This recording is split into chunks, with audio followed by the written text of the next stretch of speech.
What's going on, everybody? Happy Saturday night. Bringing you another live stream here on the Alpha Romero channel here on YouTube.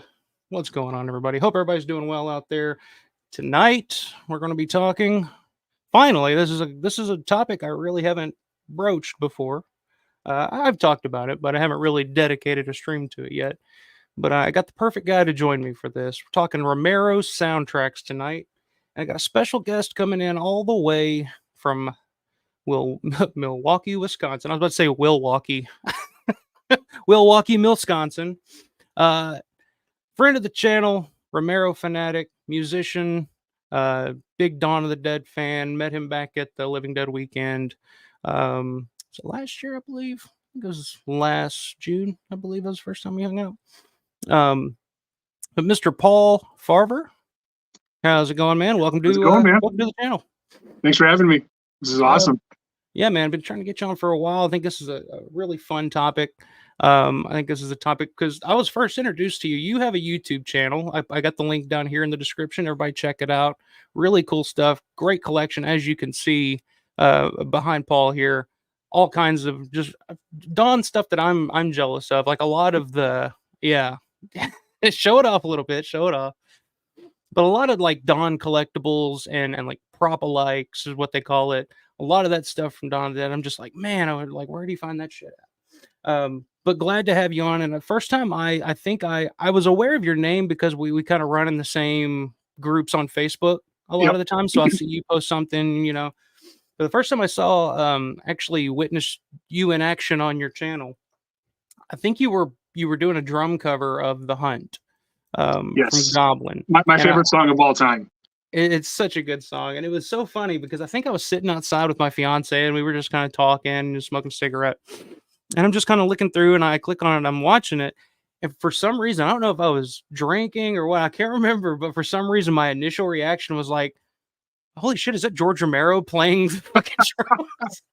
Because you had the scarf, man. You had the scarf. You just it was just the look. It just for a second there, I was just like, "What the hell?" And I had to look close, turn it sideways, and I was like, I was really, really impressed. So check out his channel. Link down into the description. Go give him a subscribe to that channel. Great videos. He shows off some really cool collectibles as well. And like I said, you're Milwaukee, Wisconsin, correct? Yep. Is that where you're from originally? Born and raised just outside of Milwaukee, Waukesha, but I live in Milwaukee now. Waukesha, okay. Packers fan? You know what? Yes, more of a Brewers fan, to be honest. Okay. Season's right upon us, so. I'm a huge Packers fan, so I was thinking, I was like, Milwaukee, he's got to be a Packers fan. Because down here, I'm born and raised in Kentucky, so I'm kind of the outsider Packers fan. I grew up, my first introduction to the Packers was watching Brett Favre win the Super Bowl in '96, and I was like, "That's my guy," which was huge. I mean, you couldn't escape that, and it was just awesome. Like the entire state just came together. I was in grade school, and it was unbelievable. Yeah, that was pretty awesome. Around that time, it was always the Cowboys. Like I remember when I was a kid and like watching the Super Bowl, it was always the Cowboys winning. It's like, oh, I hate the Cowboys. I want.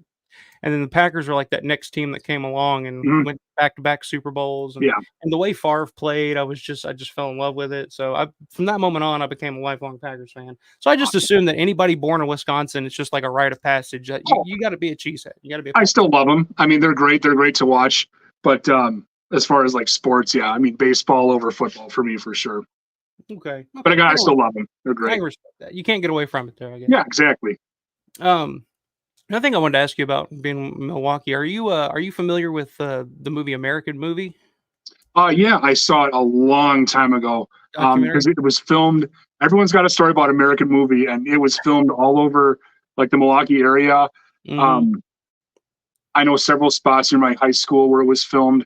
There's a Denny's restaurant near my high school that they filmed a couple of scenes there, I think.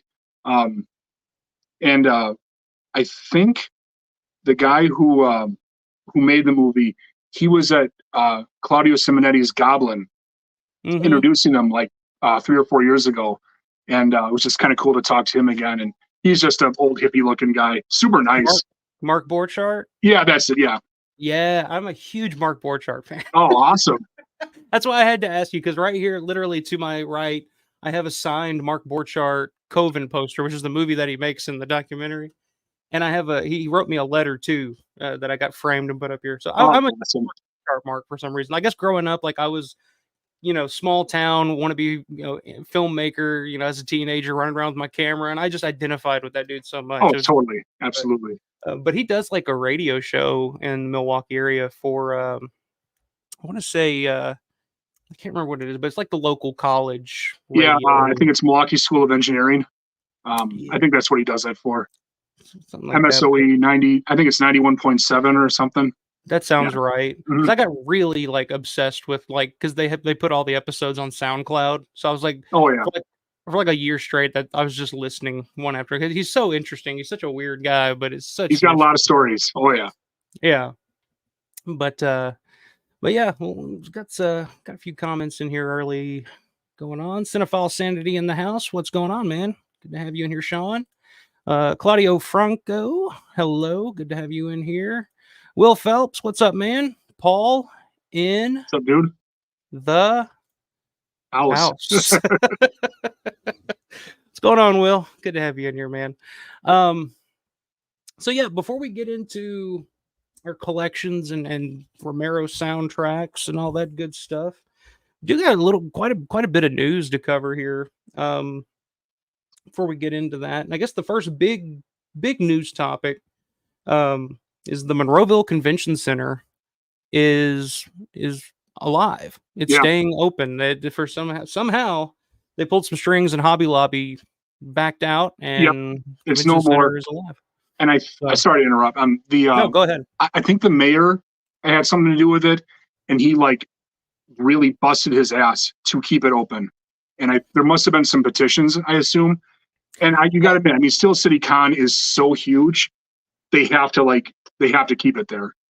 So Yeah, it's like I did the stream talking about when I heard that they were closing the hotel and just kind of the domino effect that convention center closing would have on that entire area and yeah, eventually the mall. Um, but yeah, that's still CityCon. I mean, like, probably brings in more revenue to that area than anything else. I mean, oh, absolutely.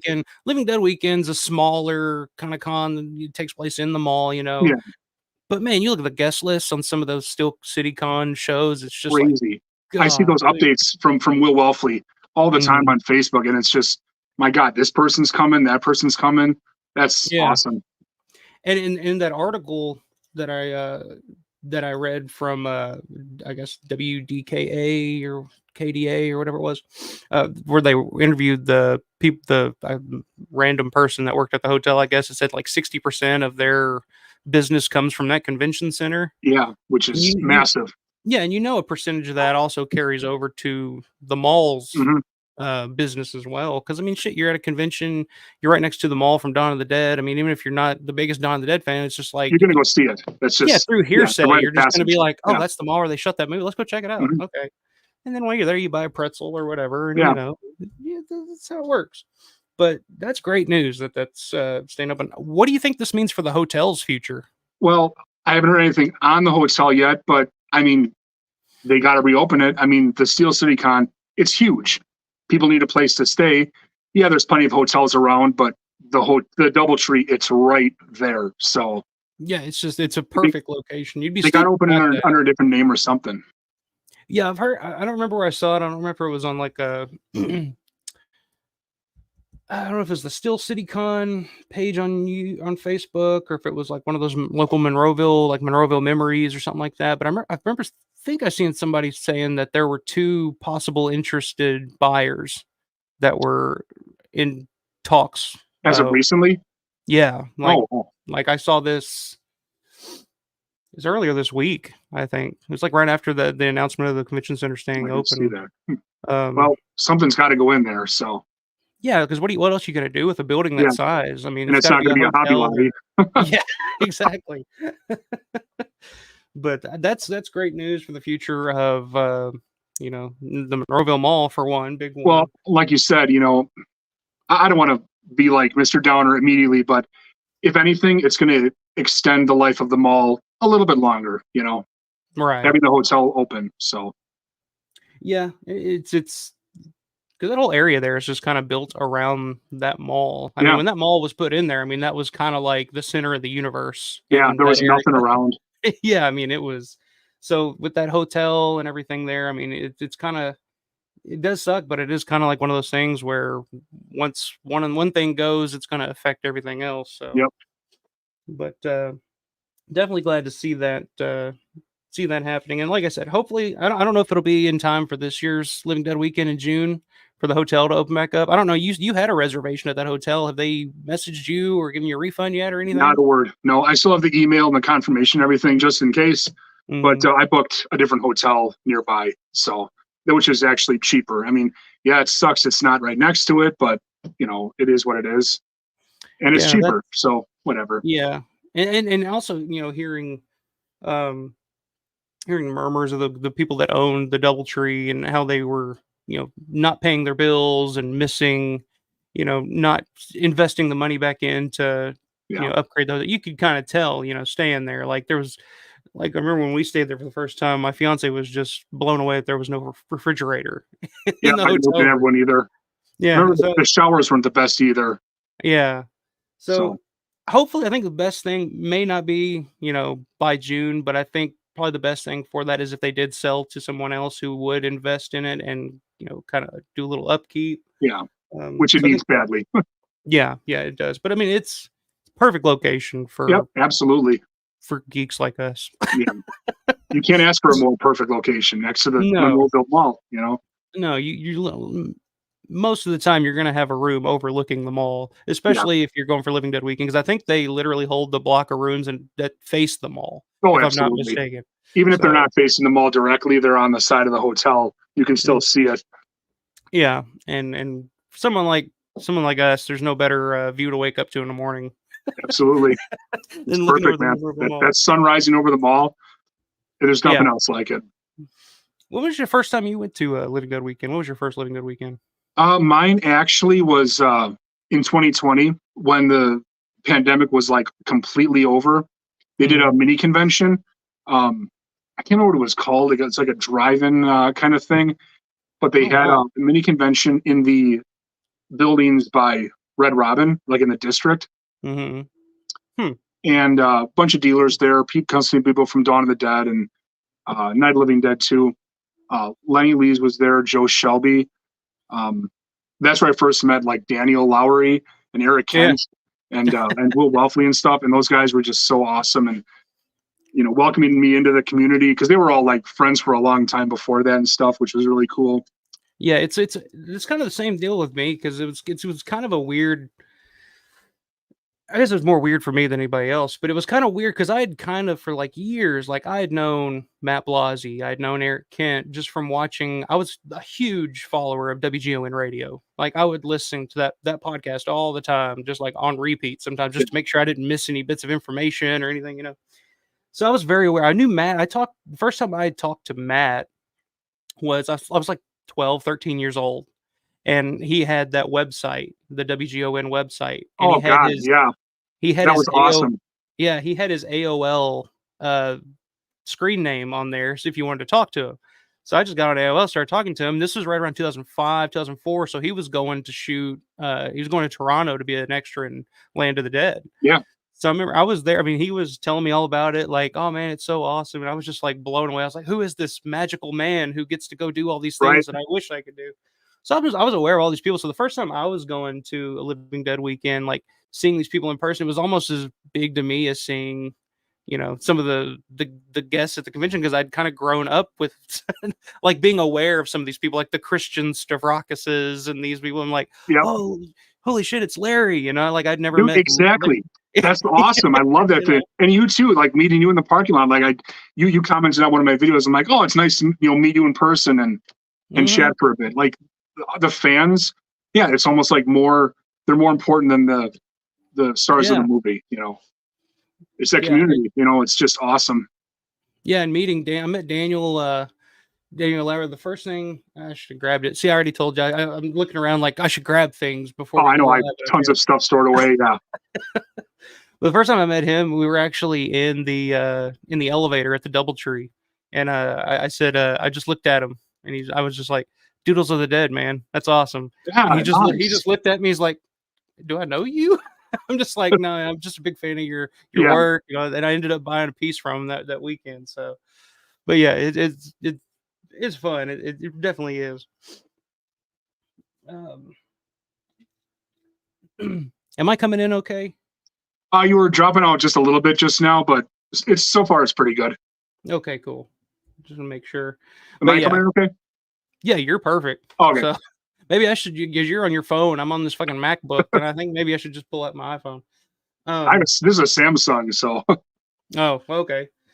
Um, but yeah, my first living weekend was 2021. It was our first family vacation. I had my yeah. like 8-month-old daughter with me at the time, and it was, pretty cool that was kind of our first family. It was cool that my fiance was, cool with, hey, our first family vacation. Can we go to a mall in Pittsburgh? And she's like, what? I'm like, it's the mall Trust where me, they you're gonna shot. love it. Oh You can go yeah, shopping. yeah, yeah. But we had a great time, so it worked out. Awesome. Um, Yeah, I would um, have I would have loved to have gone to that one in 2021, but it was 4th of July weekend and mhm. family stuff going on, and yeah, there was no way. I Yeah, would have if I could.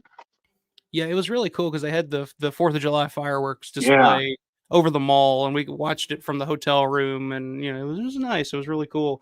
And I see him here in the chat. It was also how I first met Mr. Matt Landrum here. What's up, buddy? Yes. What's up, Awesome Matt? guy. Good to see. You. Yeah, he's super super cool guy. Um, he actually sent me. I don't know. Did he send you one of The the gas pump keys. 1990? Yeah, Yes, that was awesome. And that is. some sand from the beach. Oh wow. That was really cool.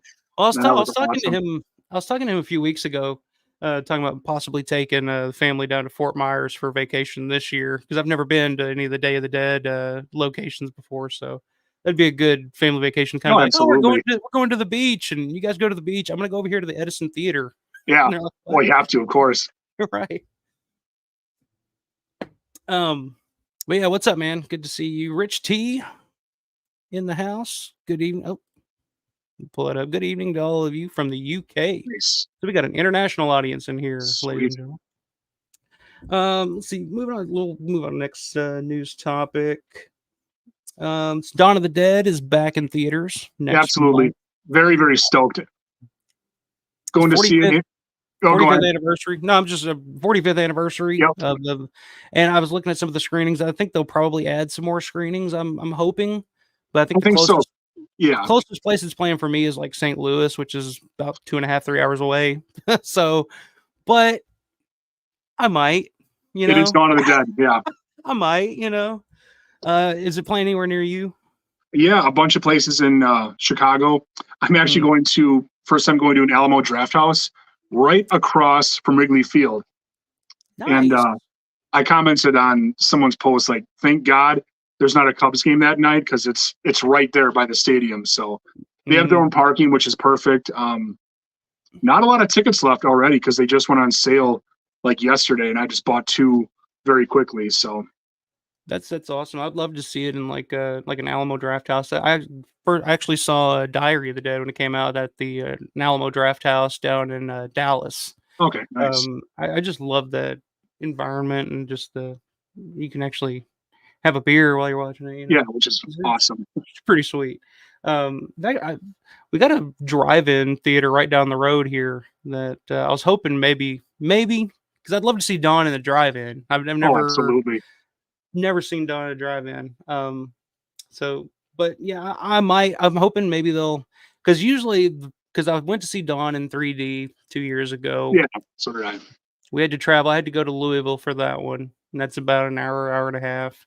Um, then the closest place was playing last year when it was in theaters was Bowling Green, Kentucky, which is another hour and a half away. So if we get something in Evansville, that'd be sweet, but Oh yeah, not holding God, my breath. it'd be amazing. But yeah, hopefully they'll add more to more theaters to that list. But on top of Dawn coming back to theaters, I want to get your input on this because I've heard some rumblings from some fairly reliable sources, we can say, of a possible U.S. release of Dawn of the Dead in 4K. Um, what do you think about that? Have you heard anything that I haven't heard? I Possibly. have not heard anything on that. If it is going to be a U.S. release, I mean, it's going to be huge. Officially licensed, I mean, would be unbelievable. And of course, why not 4K? You know, that's the new standard format. Yeah, But nothing. I have not heard anything really huge on that though. But I haven't either. I've heard a lot of rumblings of it lately. And of course, there was that article talking about why it was so hard to find Dawn of the Dead on physical media. Or I don't know if it was an article or a YouTube video or yeah, I something. saw that. That was cool. But it was kind of making the rounds not too long ago. And of course, with this being, technically the 45th anniversary of Dawn of the Dead, this is the perfect time to do it. It's been, what, 2007 since we got the Anchor Bay Yeah, Blu-ray. which is So fine, but it's we're overdue. fine. Yeah. We're very overdue. Which, of course, the UK got the second sight box set. I don't know if you're able to pick that up. Oh, absolutely. Yeah, it's I mean, fantastic, of course, yeah, it's going to be hard to beat. Yeah, very. I mean, I guess there's been several others too. I have one from, I think it's Cock Media. It comes in like a big record size box.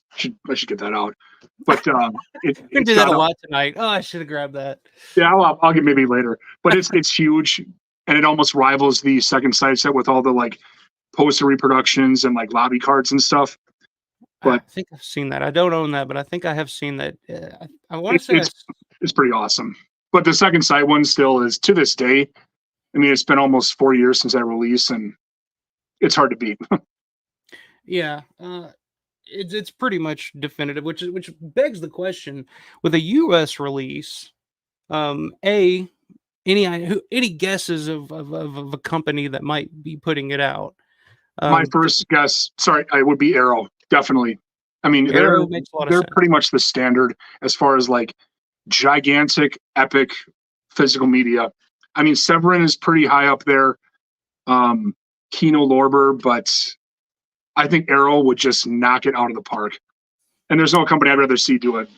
Yeah, Arrow. I mean, of course, Arrow did the Dawn and Day over in the UK years ago. Yeah, not too long ago. I want to say, I say not too long ago. It's probably been 7 or 8 years, I think, something like that.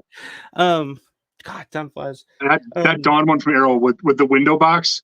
That was one of the most expensive Blu-rays I ever bought at the time. Remember that? I paid for that. Yeah, so kind of because Rubinstein probably has some kind of working relationship with the folks at Arrow. You would think, because he owns the rights, the UK rights, so he would have.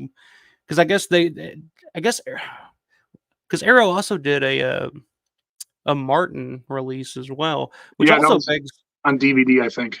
Yeah, and that was beforehand. So, and that's always been kind of the thing that I've heard, is that Rubinstein wants to sell Dawn, the rights to Dawn and Martin as a package together, and that's why it's been taking so long because what's the last Martin release we got in the US? It was what the Lionsgate DVD from 20 years ago. I think so, with the dark cover on it. Yeah, I think so. So does that beg the question of is there a Martin release to follow?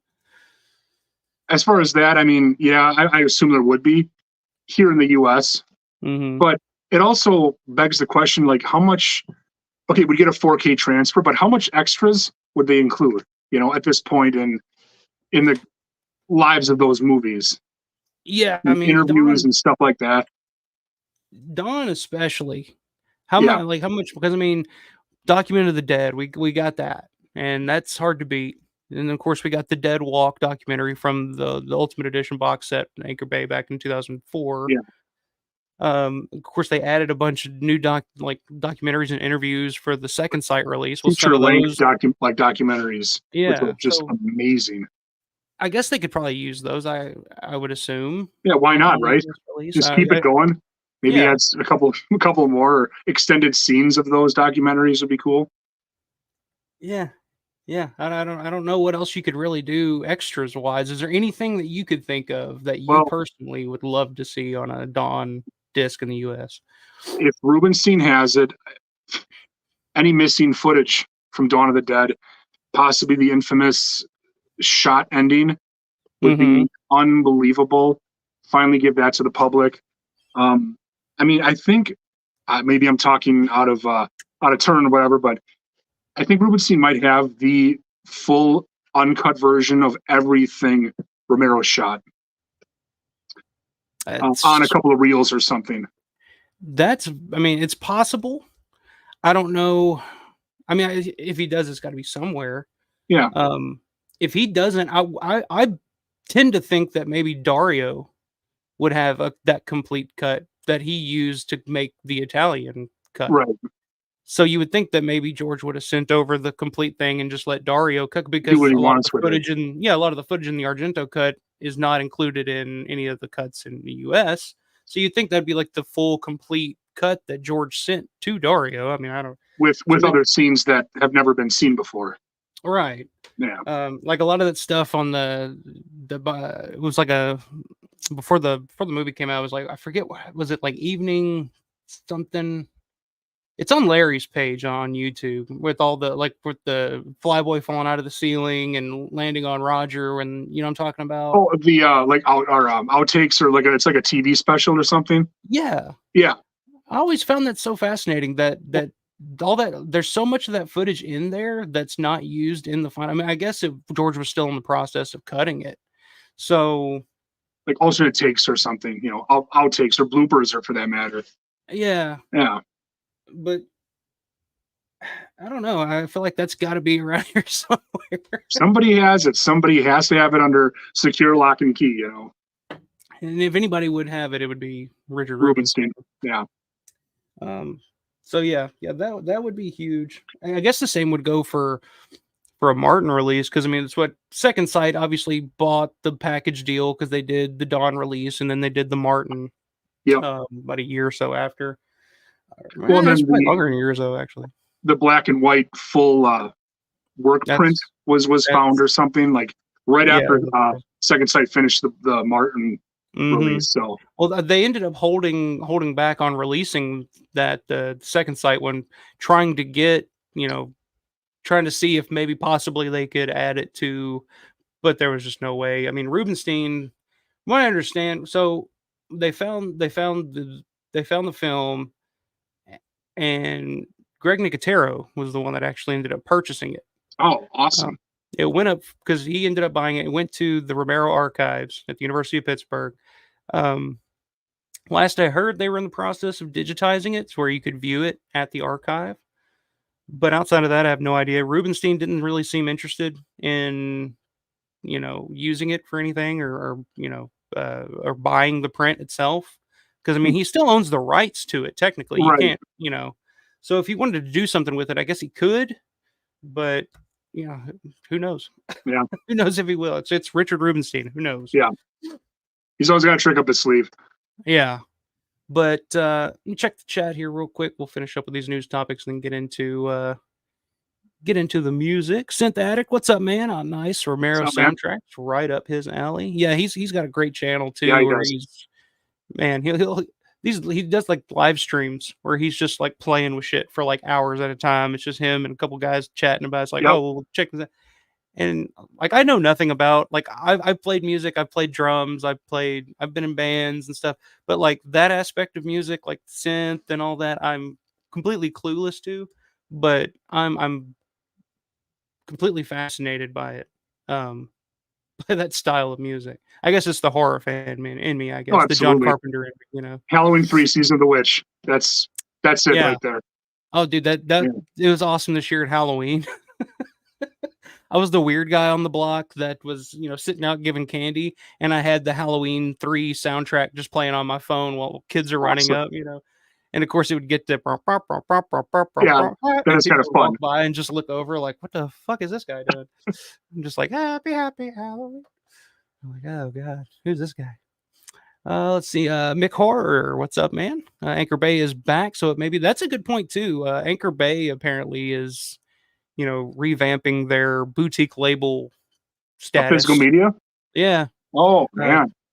They were number one for like the longest time. Yeah. Just awesome DVD releases. Yeah, for DVD, I mean, I can't tell you how many how many Anchor Bay releases that I bought just because they were Anchor Bay. Yeah. Movies I had never seen before that I was just like, oh, it's Anchor Bay, I'll buy it. You Yeah. know, and it may not be good, maybe bad, I don't know, but it's Anchor Bay. One of their That's best ones is A Better Tomorrow 1 and 2, the John Woo films, and it's like a 2 DVD set. And it's huh. because it's Anchor Bay, they're awesome. If you're ever into those movies, the early John Woo movies, I don't guess I've ever highly seen any of recommended. They're them. really good. Yeah, that because they were originally what Good Times or Video Treasures, I think. I think it was Video Treasures. Yeah. Yeah, and then they went eventually, Oh, and they Good were just Times, dude. That was the other one, I think. Yeah. yeah. So they went through a progression there, and then like of course late '90s DVD hits, and they were the first ones to kind of put out a Dawn of the Dead DVD. Yeah. Um, Under the name Anchor Bay. yeah. Yeah. So that was just kind of like I don't know, man. And then they just kind of disappeared like halfway through the 2000s. I guess they just ran out of ideas because I Well, they mean some started of to those. get more mainstream too, I think. Yeah, I think they ended up selling to a new ownership or something like that. But yeah, apparently they're under. There's a new guy in charge, and they're kind of bringing back their boutique label. They announced 2 titles. I can't remember what they are, off the top of my head, but yeah, that's a good. I wondered that when I heard that. I didn't know if any of the people that because Rubinstein obviously had a working relationship with the people at Anchor Bay, so you Yeah. would think. But I don't know if any of those people are still around. But since I said I heard the only end.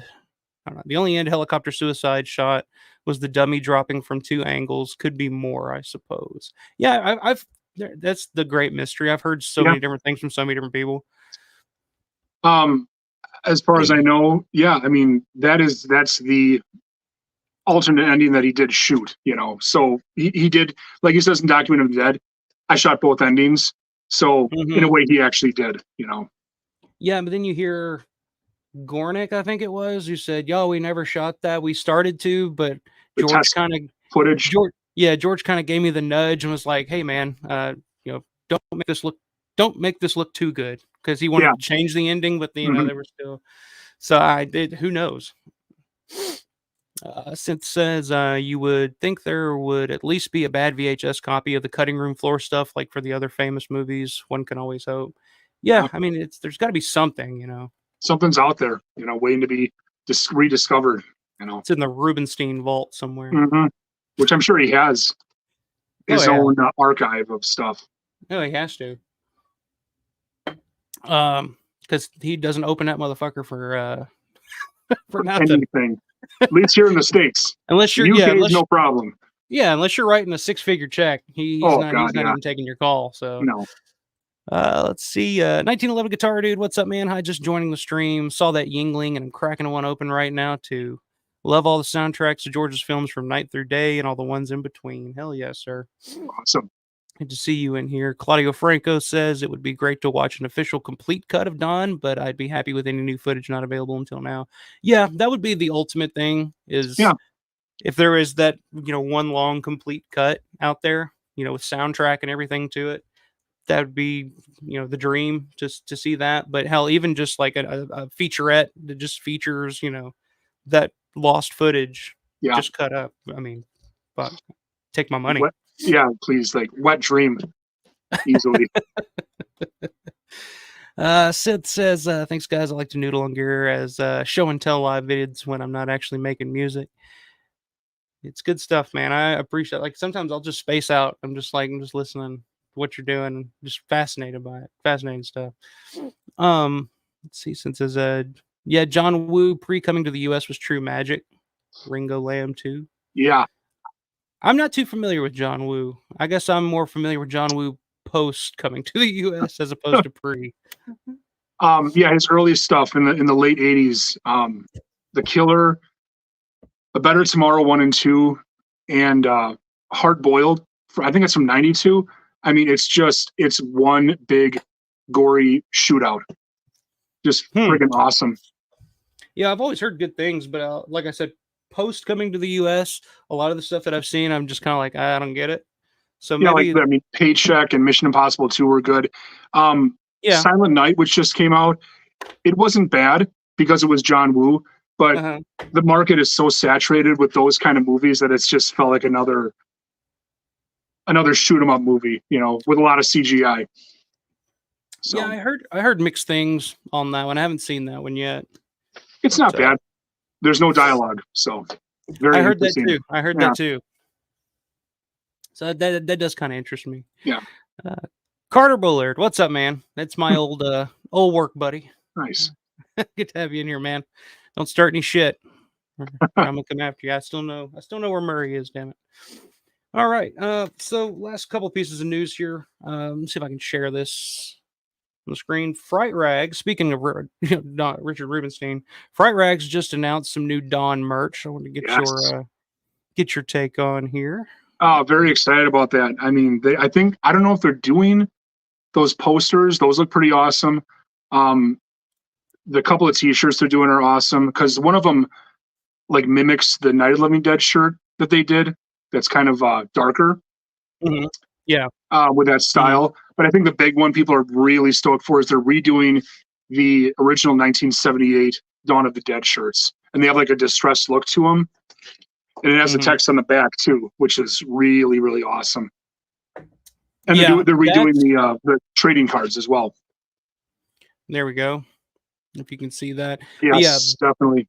the throwback shirt. That's the artwork on the one here on the left. I do like. I mean, like I said, Yeah. Fright-Rags does really good work in terms of their artwork. It's a little Well, loud for me. I'm a fairly simple man, I but am too. Yeah. I mean, it's but it's cool. It's really vibrant colors, and it's just kind of an 80s look to it, I think. But that mhm. 1978 one is just like that's freaking awesome.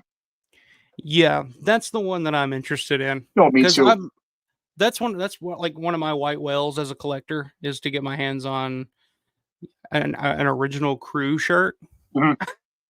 Hard to find though. Oh yeah. You see a lot of like you can tell the difference. Um so like the original crew shirts on the back of the shirt here where it says George Romero at the bottom. The original crew shirts, you can actually see this in a lot of the behind the scenes footage from the Ralph Langer tapes. Mhm. It's actually George's signature, the actual Oh, crew shirt. that's right. Yeah. So that's how you can tell the difference. And I've never ever come across one. I probably never will, but if I ever do, I might be whipping out the credit card on. Yeah. But yeah, I'm super stoked about having that because I mean just that design alone, the distressed look, big fan of that one. And then yeah, they're Yeah. bringing It's gonna be back awesome. the trading cards as well Which with the new. I've noticed those cards, like they have. I didn't buy them when they first came out, like a couple years ago, but I man, don't for a either. collector's standpoint, those trading cards are like really, really valuable. Yeah, I see them on eBay all the time, and Yeah. they do go for quite a bit of money. Mhm. It's and people will sell them individually too. Yeah. You'll just Which see like I'll be on eBay and there'll just be like a line of just like every single card individually for like $10 a piece. Like, or five jeez. pounds or something. Yeah. Yeah, yeah. It's crazy.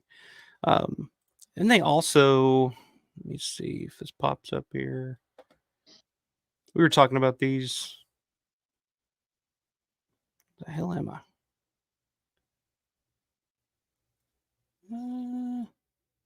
Anyway, I was just going to talk about the pajama pants. Oh, yeah, they're cool. I just, They are cool. I just, yeah, they're just, a little much. I couldn't. I mean, well, again, also, you're just I don't want to sleep in them. I don't want to like get them wrecked or anything, just exactly keep them in a box or a plastic bag or something. like when I saw the, I was like, man, those are pretty cool. I wouldn't mind wearing those to bed, but at the same time, it's like, yeah, do I really need Yeah. Dawn of the Dead pajama pants? Like, That's, I got to be more selective because I get into weird moments where I'm just like on eBay and I'm just like, I need to buy dude, something. What do they yeah, got? What me do they got? too. Because I work nights. So if I'm bored at work at like 2 o'clock in the morning, I'll go on eBay and just start looking up like toys from my past or something, Yeah, nostalgic stuff. yeah. A lot of people like to scroll TikTok or Twitter or whatever. I like to scroll eBay, and I Yeah, get into me trouble too. with that sometimes Absolutely. because I'm like, oh, I need that. I'm like, no, you don't need that. No, I No, I do don't need. either. And the last thing I wanted to touch on, actually, I think that's it in terms of news. But I guess the last thing I just want to bring up real quick is the contest March Madness bracket winner taking home Creepshow 4K Steelbook from Scream Factory.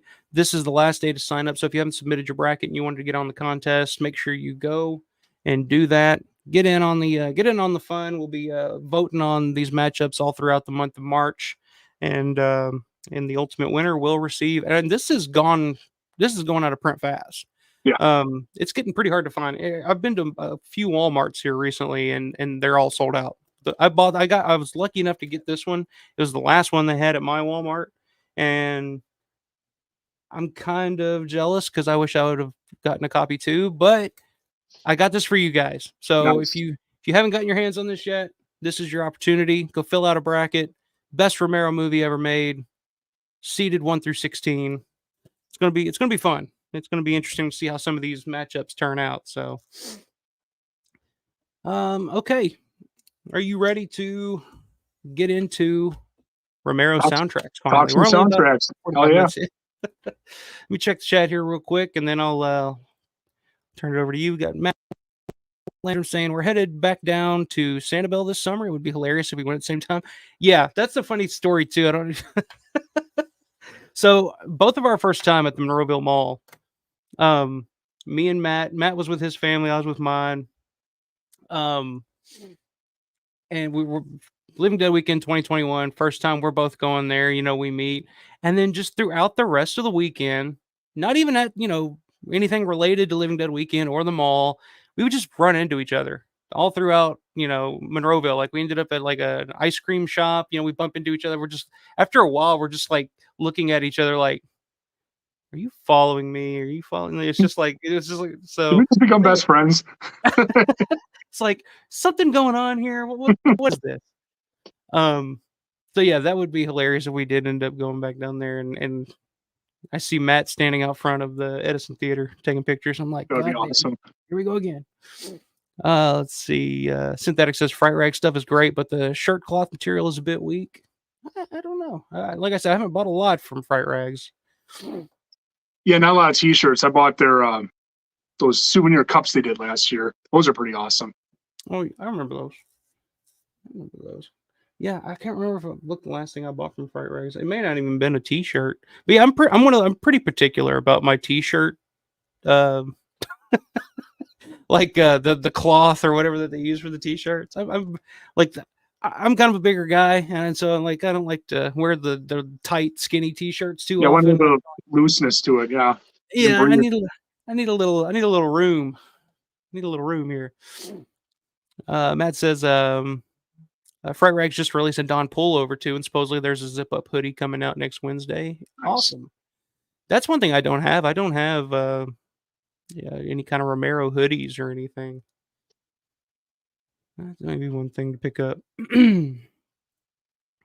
Since says weren't there also Dawn of the Dead crew caps on the set as well? There was for Day of the Dead. I do know that Yeah, said I don't know about Dawn. I don't know if I've ever seen anything for Dawn, but I do know Day of the Dead. They had the hat that says like I was a zombie on Day of the Dead or whatever. I think I've seen one of those on eBay before, but yeah. There are tons on eBay and Amazon Dawn of the Dead knockoff designs. Yeah. I honestly, I use TeePublic a lot for a lot of my t-shirts because there's just that's random. Right. That's where I got this Goblin shirt. Love TeePublic. You can find awesome, like just random designs. Like I found first shirt I ever bought off TeePublic was the image of Peter and Flyboy. When they're at the bank and they're shaking hands, they take the camera photo.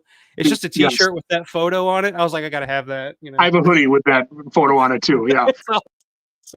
Actually, the first t-shirt I bought on TeePublic was it was the Ghostbusters logo, but he instead of a slice going like across it, he was holding a hoverboard. So a little bit of Ghostbusters and Back to the Future matchup. That's awesome.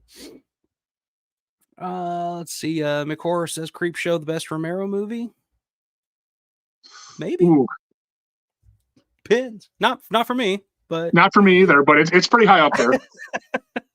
But it's in the running. So if you think it is, go fill out a bracket and possibly win this right here. Okay, I'll put that away. All right, let's pull out some other shit now. All right, you want to pull out something first? What do you want to talk about first? Well, Why not? The best soundtrack, best album ever made. Yeah. I mean, Nothing else like it. Absolute, it's a masterpiece. Absolute masterpiece. Yeah, I got mine right here. And this is one that I... Someone screenshot that right now. Yeah, there we go. And this is one that I put off buying for a very long time for some reason. Hang on, I think I checked that. There we go. But for some reason, I put off buying because I had so many other different copies of this. Like, of course... There's tons out there. Oh, there's a billion. Yeah. Of course, there's the original Zombie. Absolutely. Yep. Soundtrack here. Come on. Yeah. That's different Demonia, you know. So this one I put off buying for a while, and eventually, because I mean, they're hard to find. You can find them on eBay for $100 sometimes. I was able to find that somebody was selling this one for 50, so I was like, "Fuck it, I gotta buy it." Yeah. Which isn't horrible, you know. No, not for this. So it did end up eventually getting it. The funny thing about this one is that it kind of threw me off first time I put it on the table and started listening to it is the track listing, the way that Zombie and Dawn of the Dead are switched. Yeah. It was just kind of like, oh, I'm not used to this. And then some of the titles on this as well. Exactly. They're Americanized. Obviously, they had to translate them from the Italian Cinebox one. So like there's the target. What is it? Target shooting. Yeah. Pie in the Face / Edge of Madness. Which, I mean, it's just weird that most of this wasn't even in the US version. Yeah, that's the thing too, which interesting question that I put up a poll on my YouTube channel yesterday. And right now, let me look. So as we speak, a little over 24 hours, 125 votes in. With 73% of the vote, Dawn of the Dead favorite, personal favorite Romero soundtrack of the people, 73%, followed by 22% Day of the Dead, John Harrison, 6% for Creepshow, John Harrison, and out of 125 votes, poor Donald Rubinstein for Martin couldn't get one fucking vote, 0%. Wow. That's insane. I was like, not one. Like, I get it. It's, you know. I was thinking somebody out there might it's a little bit abstract. It's, you know, it's not super memorable, but it works for the movie, obviously. It's perfect for the movie, and that's the thing with Donald Rubinstein's soundtracks is they're not very horror. In a way, they're more jazzy. There's more, you know, a little more to them.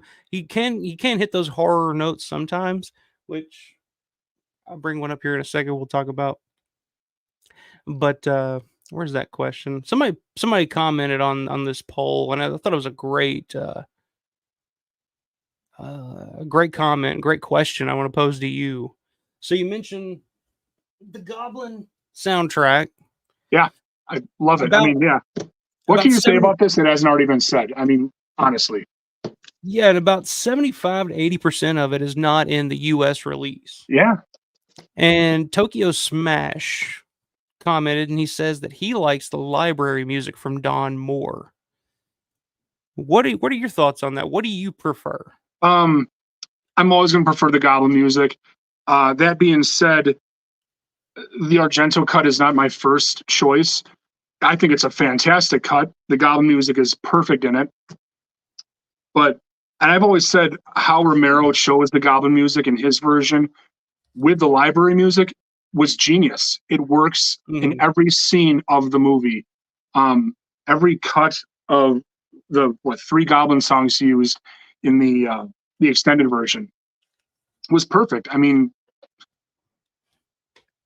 and with the library music, it's just great too. I mean, I'm not as huge a fan of that. I love it to death, but yeah, it's just, it shows that you couldn't get, you know, John Williams to do the soundtrack, let's say. He made it work with what he had, and he had all these library tracks at his disposal, and it was perfect, you know. Yeah, perfect example of that is the very beginning of the US. Yeah, Spine Chiller. Fantastic album. Nice. A lot of the DeWolf stuff I do not have, and because a lot of that shit's really expensive. It is, yeah. This was not cheap, yeah. Mm. But the perfect example of that is at the beginning of the US cut of Dawn, there's like 4 different tracks that George used and kind of cut together to make this opening music where it's like it starts one thing and then it kind of transitions into something else, but then there's like a tinge of something else, and then it goes into, It you know, quiets down. yeah, and then it goes dun, you Yep. hit it's just like this one long, if you just listen to the music track on that, it's insane how he Yeah, was able, and back at with a the time when it wasn't digital either. It was yeah, all, exactly. you know And how it works with the dialogue in the movie, it's perfect. Like it's mhm. just it works in the best way possible. Yeah, and it's a pretty brilliant, editing. Like, to me, that's my favorite aspect of George's career was his editing. I just think George is an amazing editor. Yeah, he Film really was. and film and music, film and sound, I guess we'll say. But it's funny, the first time that I remember seeing that Dawn of the Dead had an actual soundtrack, and it was this one, at a mall that we used to go to all the time as kids, right down the road in Madisonville, Kentucky.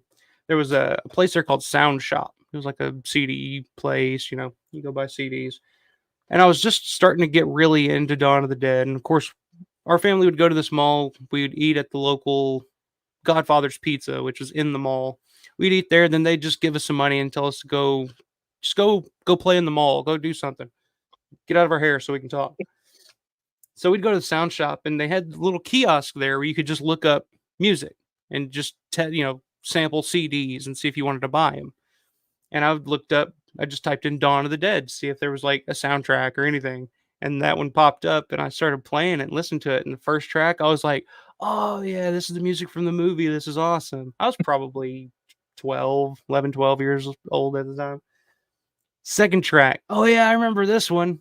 Third track, I don't know. This kind of sounds familiar. Fourth track, I don't know about this one. And as I kept going, I was just like, I don't remember any of this music from the movie, but it just was just like, where is this music coming from? Like, why is Right. this a thing? It was very confusing for somebody I didn't know about the Argento cut at that Yep. time. All I knew was Dawn of the Dead US. So I just thought like, oh, these are just some random songs they threw on here to fill time. Then you watch the movie and there's all this other music that you want, like I'll go ahead and pull it out, the unreleased Yep. music. Absolutely. And of course, What, it's I'm a man, I'm a man. I yeah. remember hearing that in the fucking movie and thinking like, where is that song at? Like who does that? Is that Goblin? Well, I don't know if it is. Yeah. That's an interesting choice for this Yeah. band. But yeah, I remember finally seeing this one. It was at the Texas Frightmare weekend in 2008. Actually, they had it on CD. I've got it first. Damn, I keep hitting this fucking I've got microphone. it back there somewhere on CD. And it was the first time that I'd ever, had any of this music on anything to listen to. And I probably listened to that I'm a Man, because I'm a man, over and over that whole trip. I was just like, oh, I'm so giddy. I could finally listen to this song whenever I want to. But yeah, like the Gonk, of course, like that's a big one Yeah, that's from iconic. yeah, and Everyone that's one knows it. that's not on the Goblin soundtrack. So it was cool to have this. We'd be driving down the road listening to that. Yeah, I mean, everyone knows the gonk. It's been redone how many times, used in Yeah, like commercials and stuff.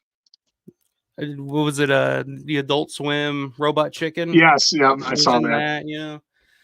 Or Tim and Eric or something. I think Tim and Eric used that.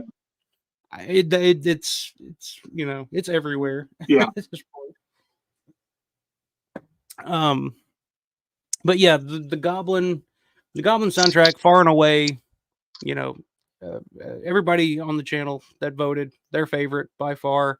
Um, where would you put it? In I assume you're a big Goblin fan in oh, general. Where would you put it amongst their entire catalog I of mean, movie soundtracks specifically? I guess. it's definitely not as memorable as like Suspiria or Profondo Rosso, but those three, I mean, Profondo Rosso, Suspiria, and Zombie for Goblin, I mean, that is like their big three that Hmm. everyone knows. Obviously, Zombie in Italy was gigantic because Dario Argento had just finished Suspiria, which is a masterpiece. and Goblin had already established themselves as predominant, soundtrack artists. And when Dario Argento's doing the a George Romero movie, and Goblin's going to do the soundtrack, well then, I mean, that's going to be, how could it not be a hit? And of course, Dawn of the Dead in Italy and Europe was ginormous, Yeah. Gargantuan. That's the word I was going to say. Gargantuan from Kill Bill. I don't get to use that word, but as much I don't as get to use it very often. Yeah, and it's an interesting choice. I can totally understand why George didn't use it wall to wall in his cut. Because he originally had all the library stuff first, and then he just said, maybe I'll use some Goblin stuff too. And credit to Dario for just being like, here's this, you can use it if you want. Yeah, type of thing too. Having that like open door, it's your playground. Have fun with it. Like, yeah, what a trip. That must have been so awesome. Yeah, it's I like the way that George used the music though, and I think if he hadn't used any of the Goblin soundtrack in Dawn of the Dead, I think that would have been a mistake, because the tracks that he used and how he used them, it's pretty false. Now some of the tracks, I mean, from the like, instead of because I'm a man, we got the little Goblin country song,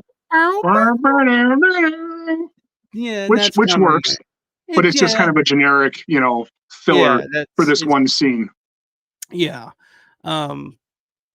So but I will say that when the bikers show up, that music, that was so awesome. That's perfect. I would prefer that. I wish George would have used that in his cut, but I'm happy with what he chose anyway.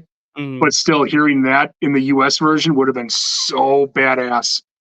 Oh my god, it's such a badass song. It's and of course it's fun to drum to. Oh yeah, you got a cover on your channel. Well, let me check the chat here. I'm a little far behind. Let me see.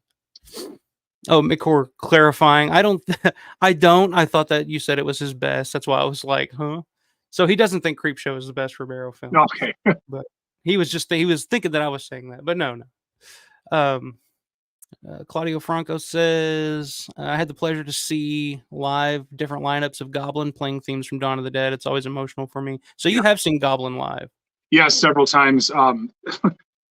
It's one of those bands you never think you'll ever get to see live. And I've gotten to see Claudio Simonetti a bunch of times now. And then the regular Goblin lineup, like with the original rhythm section, twice. And it's just, I'm actually seeing this right now, like whole band that changed my life, Yeah, that's a band that I've yet to see, and it sucks because it's always so, like, they'll do like the concerts where the movie plays and they kind of play the soundtrack while over the movie, they play it live.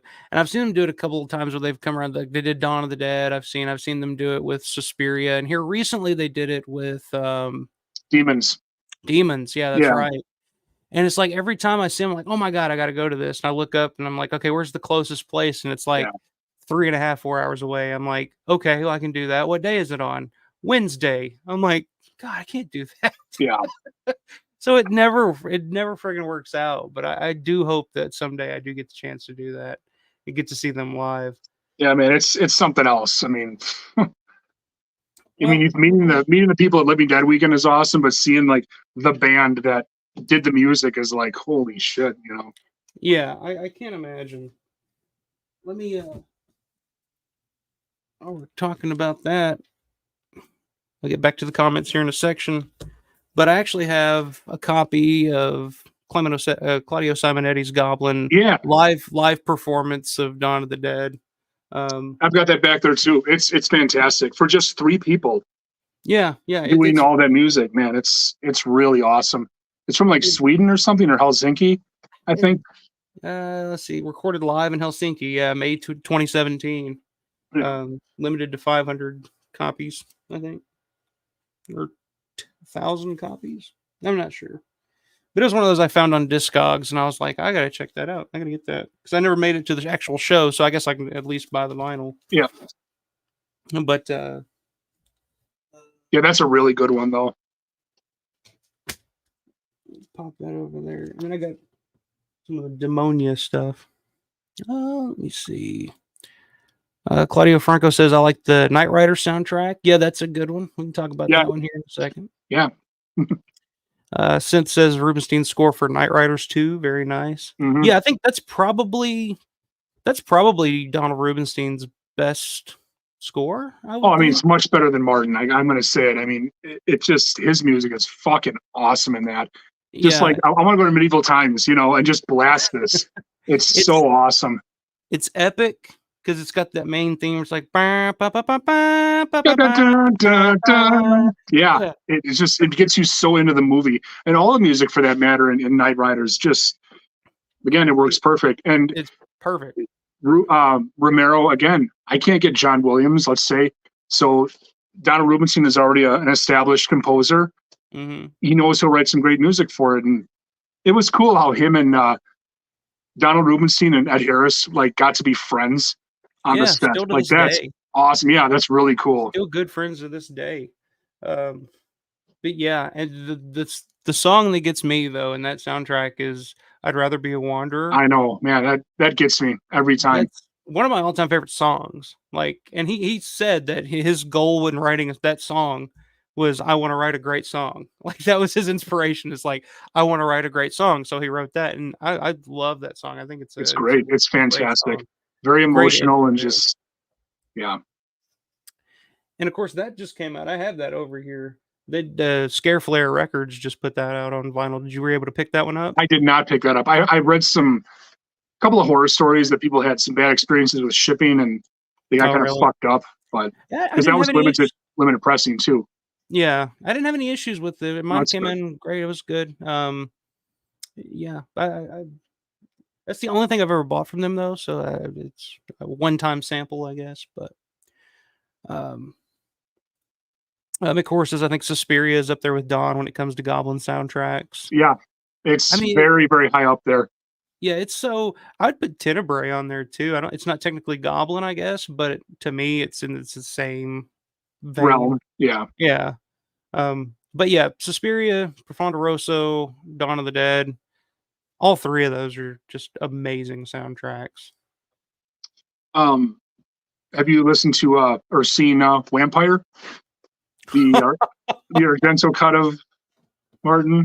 Oh, Paul. I was hoping you'd ask. Ask and you shall receive. Yes, of course.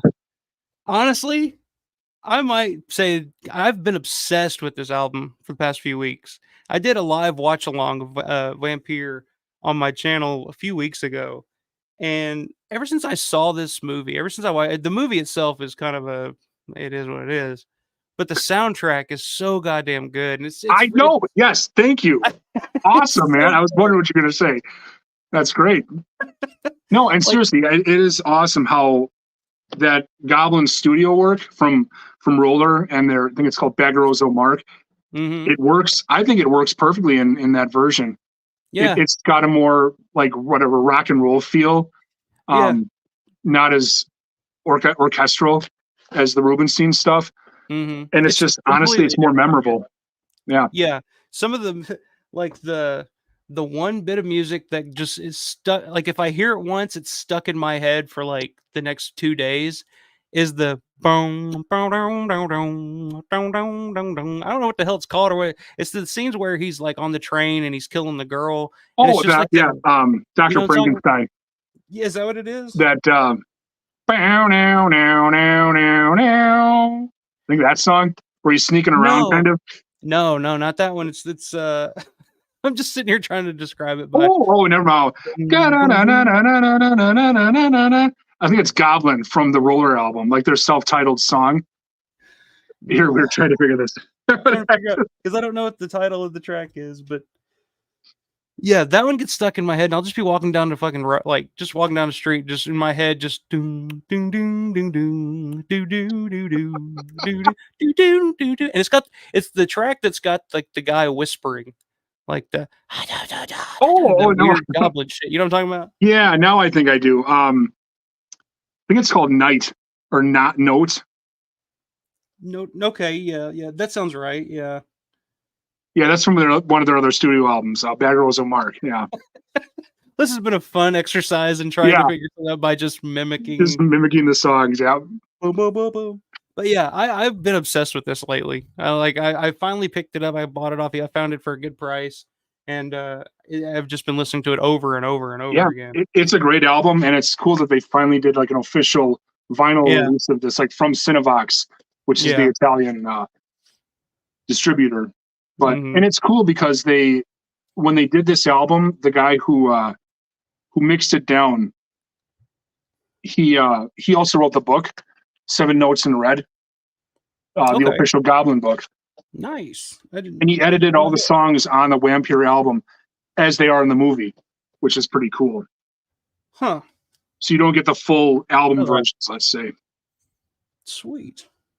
Yeah, because I think there's a digital version. I know that it's on Spotify, Oh, yeah, I think you're right. and Yeah, it's different. Like it's the full songs. It's not this like shortened ones that are on here. yeah. But yeah.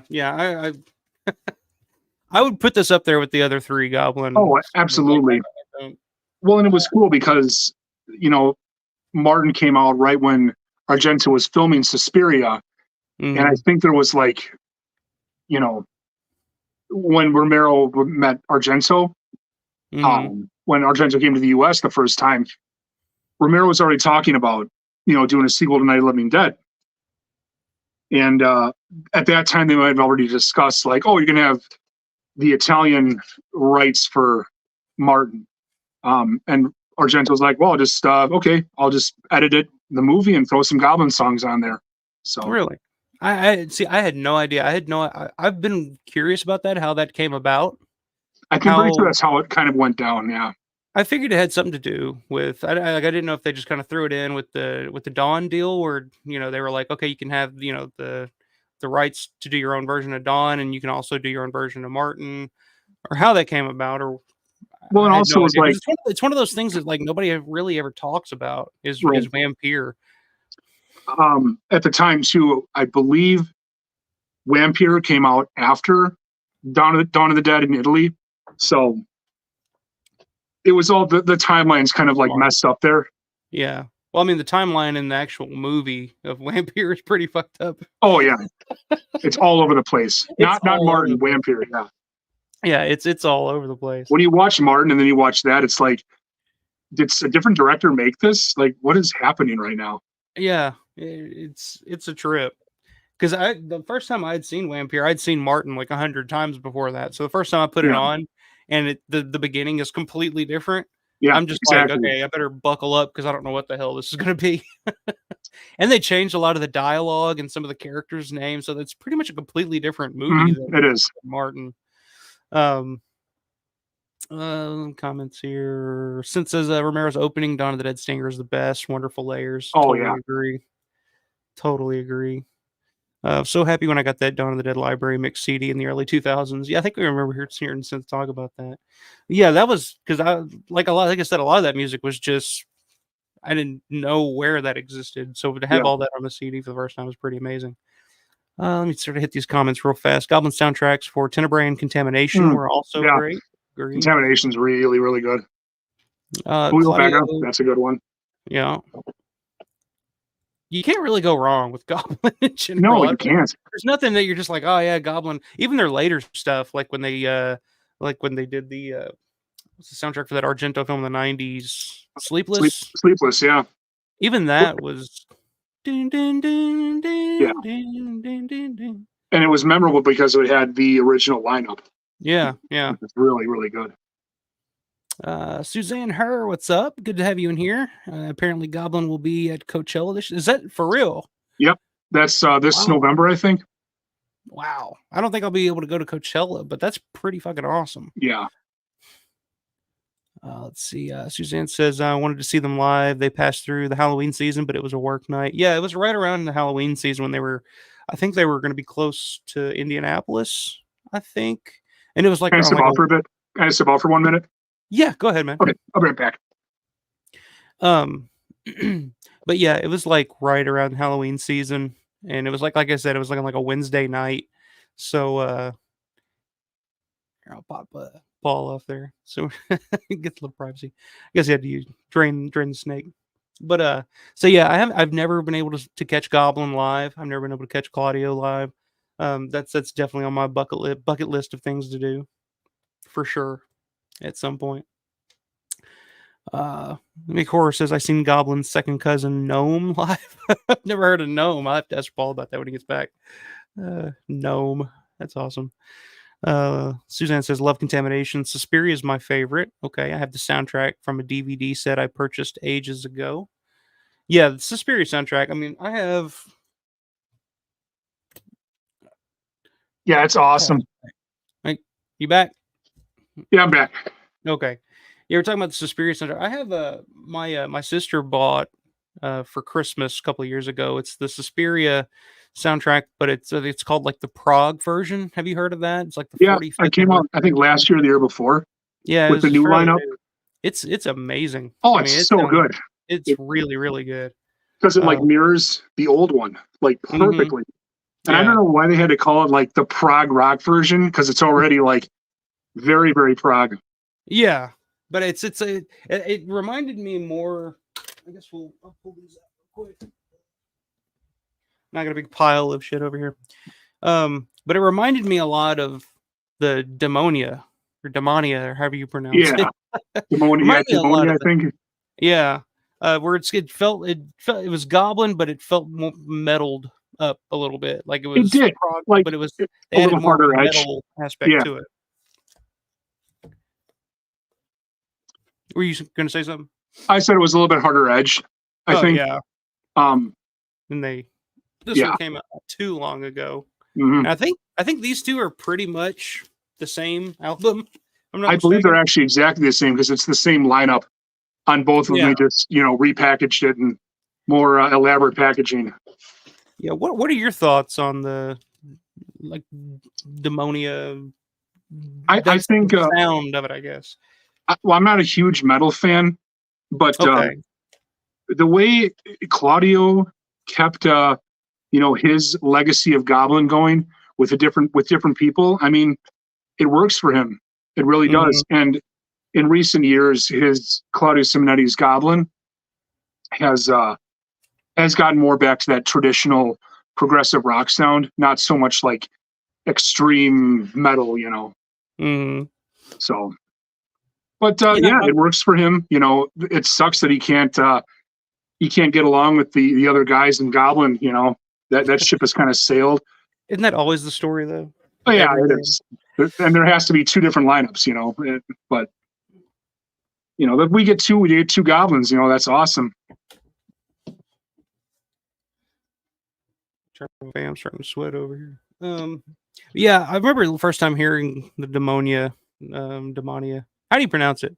I think it's Daemonia, Dae. Yeah, Daemonia. Daemonia. Okay, I'm from Kentucky. I have trouble.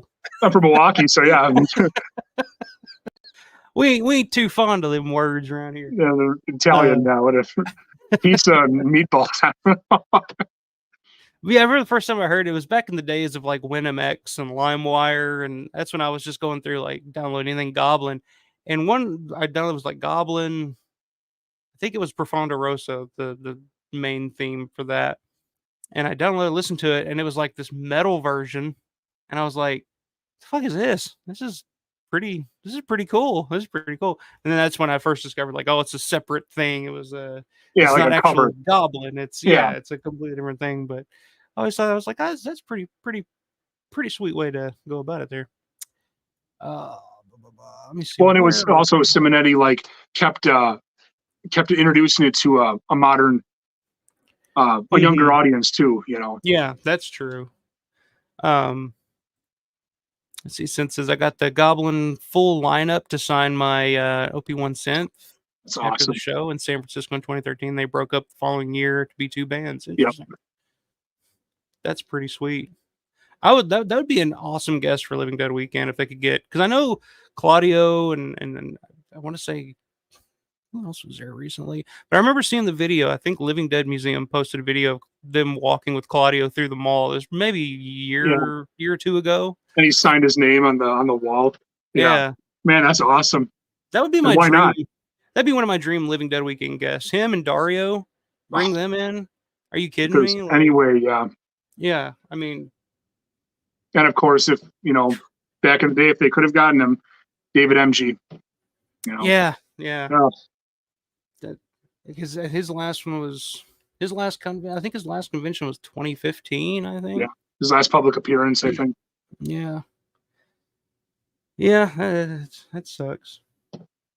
I almost had a chance to meet Dario in 2008 at the Texas Frightmare Weekend. He was originally supposed to be there. That was when I first met George, and it was supposed to be him, George, Malcolm McDowell, Elvira, a bunch of people at that. I mean, it was like a Night of the Living Dead 40th anniversary reunion. So like that's where I met everybody from Night of the Living Dead. First time I met Ken and Scott, Don. A lot of the Day of the Dead. I met Howard Sherman for the first time, Joe Pilato. I mean, everybody was there. That's why I said, fuck it, we're taking a trip to Dallas. Like this is our time to do it now. Yeah. So I almost had a chance to meet Dario, but that's my one guy that I would pay anything to meet and just get a signature. Oh, absolutely. Talk as much as I could. I don't know how much you'd understand, but have you seen, by the way, speaking of Dario, have you seen Vortex yet? I think it's what it's called. No, I have not. He's like the starring actor in it. Came out a couple years ago. It's really, really good. Like he does a really, really good job. It's depressing as hell. It was made by the Gaspar Noé, same guy that did Irreversible and French director. It's a really depressing movie. It's about dementia and Alzheimer's. Oh, that's nice. Yeah, it's pretty depressing. But Dario's amazing in it. I highly recommend checking it out if you ever come across it. I didn't expect that, and apparently he learned French just for the role. Oh wow! Since I sent Donald a heartfelt comment on YouTube for his Wanderer song, and he responded like a cool dude. Very nice. Yeah, that's another guy I'd love to meet. I've never met Donald Rubinstein. He's done a couple of conventions. I know he was at Cinema Wasteland a few years back. But yeah, from what I've seen, he seems like a really down to earth, cool guy. Mm-hmm. Wouldn't mind meeting his brother, but I don't think that'll ever happen. Yeah, that's a pretty tall order. Unless you got some money just to meet him. Yeah, really. Although I think it was there was a screening of Dawn or something in New York not too long ago that he was at, and I think he was talking to the fans and stuff while he was there. I know Galen Ross was there, I think. Christine Forrest was there. Yeah. Let's see. Mick Horror says Carpenter and Goblin should do a soundtrack together. Yeah, be interesting. I'd love to the hear world that. might explode. Yeah, my ears might explode. Yeah. Let's see. 1911 Guitar Dude. I wish a label would release the soundtrack to the Crazies. That's interesting. It seems to be the only one completely missing. Which, I mean, what would be the soundtrack for the Crazies? It would just be a lot of drum rolls. Yeah, it's not a whole a lot of marching or army type music. Yeah. Nothing really memorable sticks out or anything. Did he do the Crazies before or after the amusement park? Do you know? Before. Okay. Yeah, I think it was the Crazies, and then he did the amusement park, and then he did the Winners and all that after that, I believe. Because I think the amusement park is when he started doing getting library stuff. He wanted to have an actual music track for the movie. Yeah. And it's funny, you can actually hear some music from Dawn of the Dead in the amusement park. Yeah, that's awesome. If you know Dawn, it jumps out at you you first hear. You're like, I know that song. Some Dawn of the Dead. Yeah.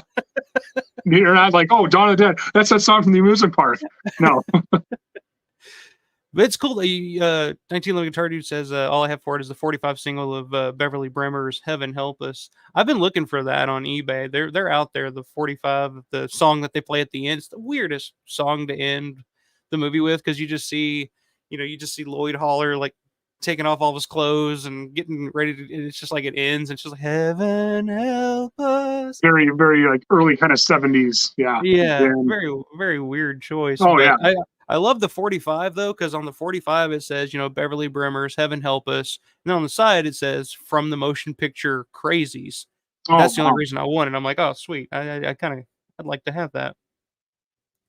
It says I've been obsessed with Vampire 2. It was one of the last Romero related soundtracks for me to discover, and it's absolutely awesome. Yes, it is. Yeah. Been listening to it daily. Me too, sir. Been obsessed. Oh, that's the same comment. Sorry. Hit another comment here, and then we'll go to the next selection. I'm watching Argento's Inferno tonight at the cinema. Nice. Ooh, midnight screening. One. It's probably my favorite Argento movie. I'm pretty excited. Yeah, I wouldn't say Inferno is my favorite Argento film. It's one that there's a lot about it that I like, but it's one that it's kind of hit or miss for me sometimes, depending on my mood. I know it still has that weird Argento lighting to it, like a lot of his other movies have. Like there's a red one and there's a blue one, and they kind of contrast. Yeah. He was great at that, of course. Yeah, to me, it always kind of felt like more, for one, the lack of the Goblin score. Like Keith Emerson, the score's okay, but it's not what I expect when I watch an Argento film from that time period, I guess. Well, it's probably just like he had the opportunity. Oh my God, Keith Emerson from Emerson, Lake and Palmer is going to score my movie. Yeah, here's sure. Here's $1 million lira. Sign me up. Okay, 1911 says I have Goblin's live performance to Dawn on vinyl. It's amazing. Yeah, it's really good. Sin says I've never seen or met Dario Argento, but a friend and I made a wild live synth jam with crazy audio clips of Ozzy Argento back in 2012. I got to hear that, synth. You gotta I want to see that. That's awesome. All right. What do you got next, man? What do you want to talk about next? Well, how about let's keep going with good old Creep Show. Let's talk about some John Harrison. Yeah, I mean, he what a multi-talented musician, and one of Romero's close friends, just a masterpiece composer, Yeah, to Romero's, to the day that Romero died, I mean, him and Harrison were still very close friends. Yeah, and Harrison was still an AD, I think, on Diary of the Dead. Yeah, I think so. Yeah. But yeah, the Creepshow soundtrack is just one of those perfect Halloween horror soundtracks. Yeah. And it's funny because originally George wanted to just use library music again. Like which that was he did. Point. Yeah. He did for part of the movie, yeah. And he wanted to use it like all the way through. I mean, he wanted it to be wall to wall. And then I can't remember who it was, but somebody mentioned, maybe we should have an actual score for this. And he was like, well, I don't know anything. And I think he gave Harrison the task. He went off, came back, and was like, what do you think about this? And George was like, perfect. So you do the score. Yeah. Yeah, absolutely. With like a Prophet 5 synthesizer and a grand piano, So you have the original. I do not have the original release of the Creepshow soundtrack. I just have the Waxwork. This actually was not expensive on Discogs about 4 or 5 months ago. And I just had to have it. I don't have Creepshow on vinyl. I know that which one you have is the Waxworks one, or is that Death Waltz? This is the Waxwork. Okay. Yeah, I know that one is, I think it's out of print and it's a little bit up there price-wise. Yeah, I mean, this still has the price tag on it. I bought this years ago and it's $50 when I got it. Oh, well, that's affordable. But, yeah, man. I mean, Creepshow, just all the music in that is just all of John Harrison's stuff is so perfect, and it's catchy as hell. Obviously, the children singing along. I mean, you can't go wrong with that for like a comic book horror movie. Yeah, it's a perfect score for the movie. What it is. I mean, it still holds up to this day. I mean, I like in the Grindhouse, the trailer for Thanksgiving. Yeah, Eli Roth, he uses the Creepshow soundtrack and that the boom, boom, boom. I love that fucking track. Just super simple bass, and it works perfect in that trailer. Yeah. So yeah, I'm a huge fan of John Harrison's. Have you seen Effects? Yes, yeah, that's great. Because him and like a friend of his did the score for that, and just super simple, like piano and like a drum machine or something. Yeah, it's a very simple score, but you can hear. I feel like if you listen to the soundtrack of effects, you can hear kind of like the bones of the Creepshow soundtrack Yeah, in there. he's Like the onto main, something. Yeah, like the main theme for effects is kind of just a piano part, and it's just kind of like dun dun dun dun dun dun dun dun dun dun dun, and it's just like that kind of sounds like Creepshow to me. or So the I kind of makings of Creepshow. Yeah, yeah, like he was on his way to something. But I love effects. I think that's a highly underrated movie. And John Harrison's great in it. yeah. I told him that when I met him at Living Dead Weekend in 2021. He was there, and I walked up to him, and I had him sign. I got the Day of the Dead original soundtrack back there. I had him sign it, and I was like, I was also a really big fan of your performance and effects. And he was just looking down, signing. And I said that to him, and he just kind of looked up at me like, "Come again?" Like I was Like he like, "No." forgot about it. Or he was just kind of like he's never heard that before. Oh man, I was just like, "No, man, you're really good. I really enjoyed your performance." He was like, "If you can call that a performance, but I appreciate it." And I'm like, "No, it was really good stuff." it was. Uh, It was a low budget snuff movie, but it worked. It worked great. I think. yeah, I mean, how can you go wrong? John Harrison, Tom Savini, and Joe Pilato, right there. That's freaking awesome. yeah. Early Joe Pilato too. Yeah, Early Tom Savini, like, and Joe Pilato in a completely different type of role than yeah, what he plays as Captain Rhodes. It's a completely completely different different. Yeah, character. But yeah, I'm a huge fan of effects. I've always the first time I saw it, I was just like, this is pretty cool. It kind of feels I kind of equated it to like it feels like the first A24 film or something like that. It's so it could weird be. and out there that Yeah, it's just kind of like it's something that A24 would put out now mhm. if it was made today. Um, but yeah, Creepshow.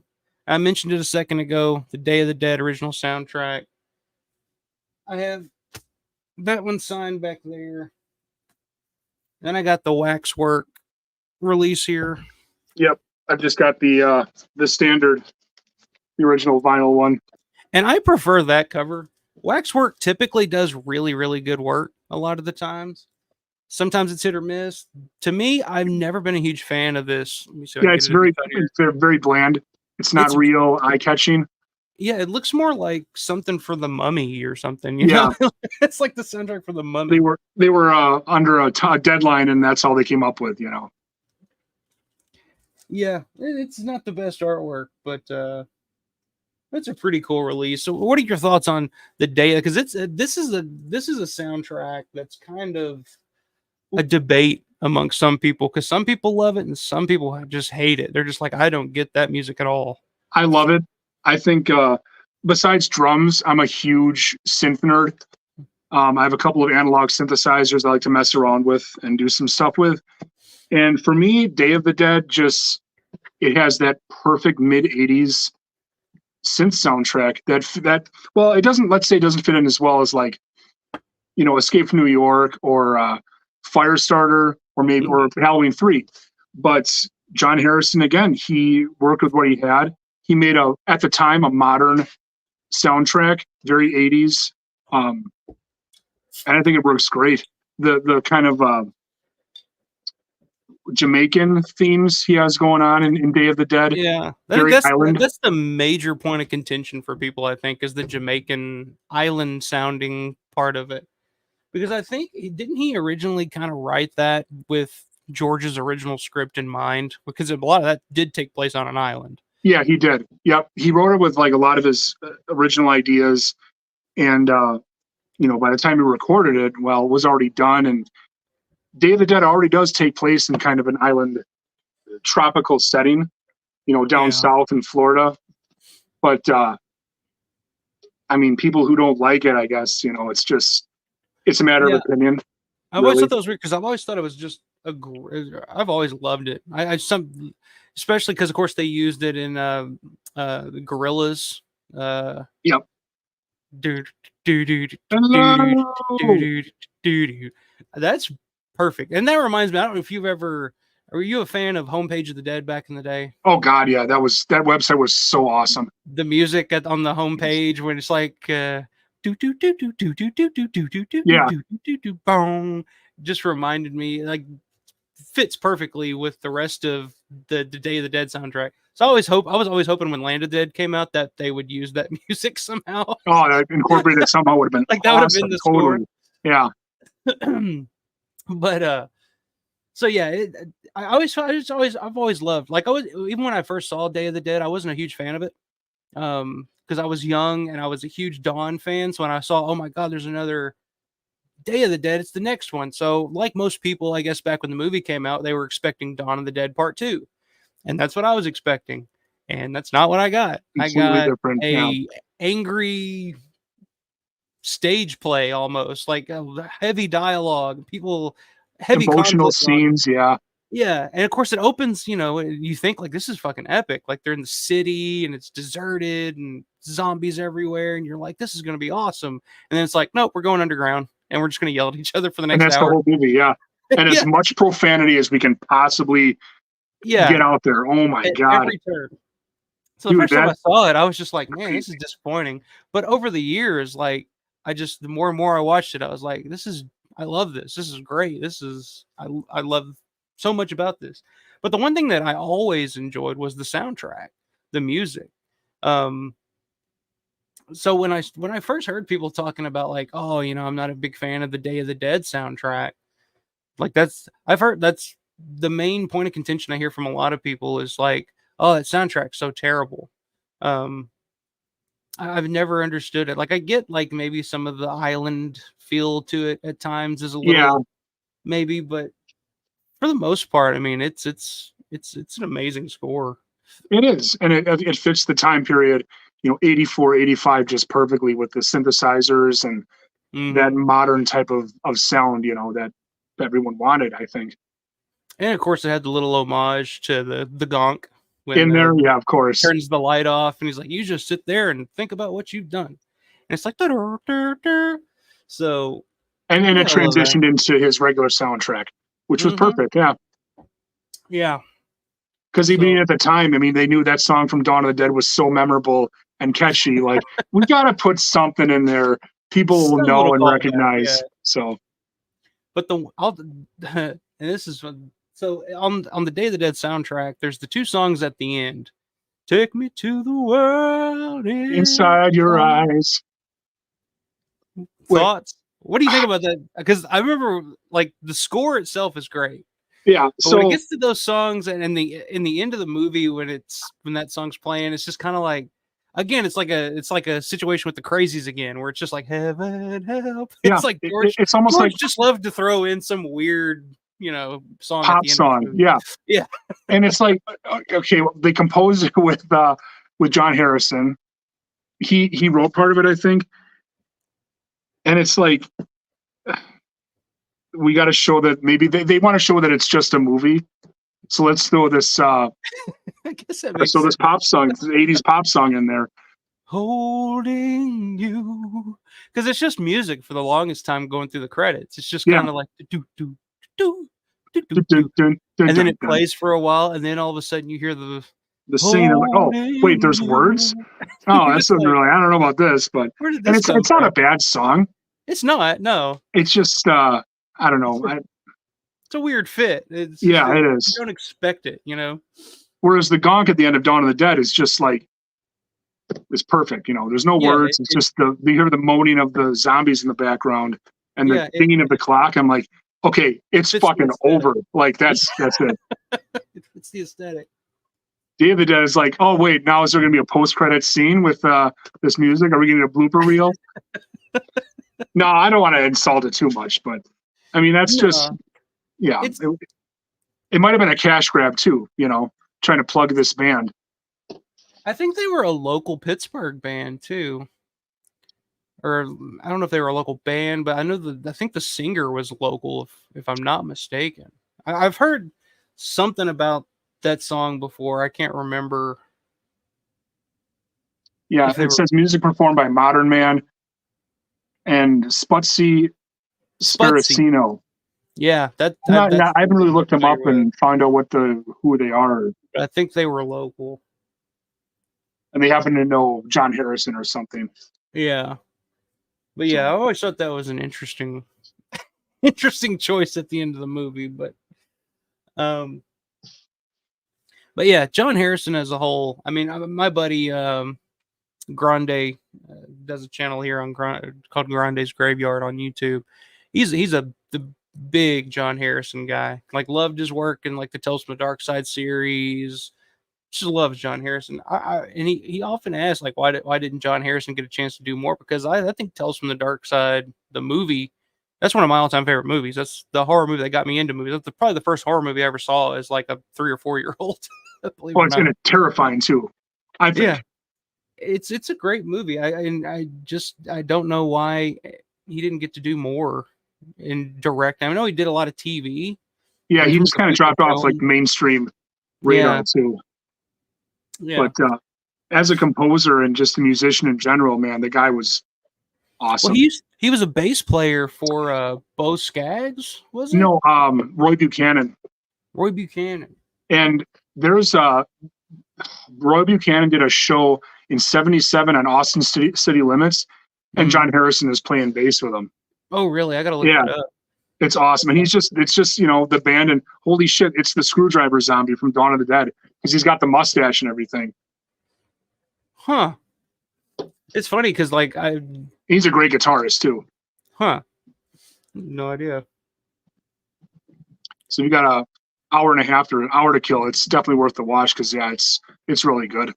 Yeah, I'll have to check that out because I know before he started working on effects, he was touring. But I couldn't remember who he was touring, but it was a pretty big name. Let me try to catch up on some of these because I got a shitload of comments here. Holy smokes! I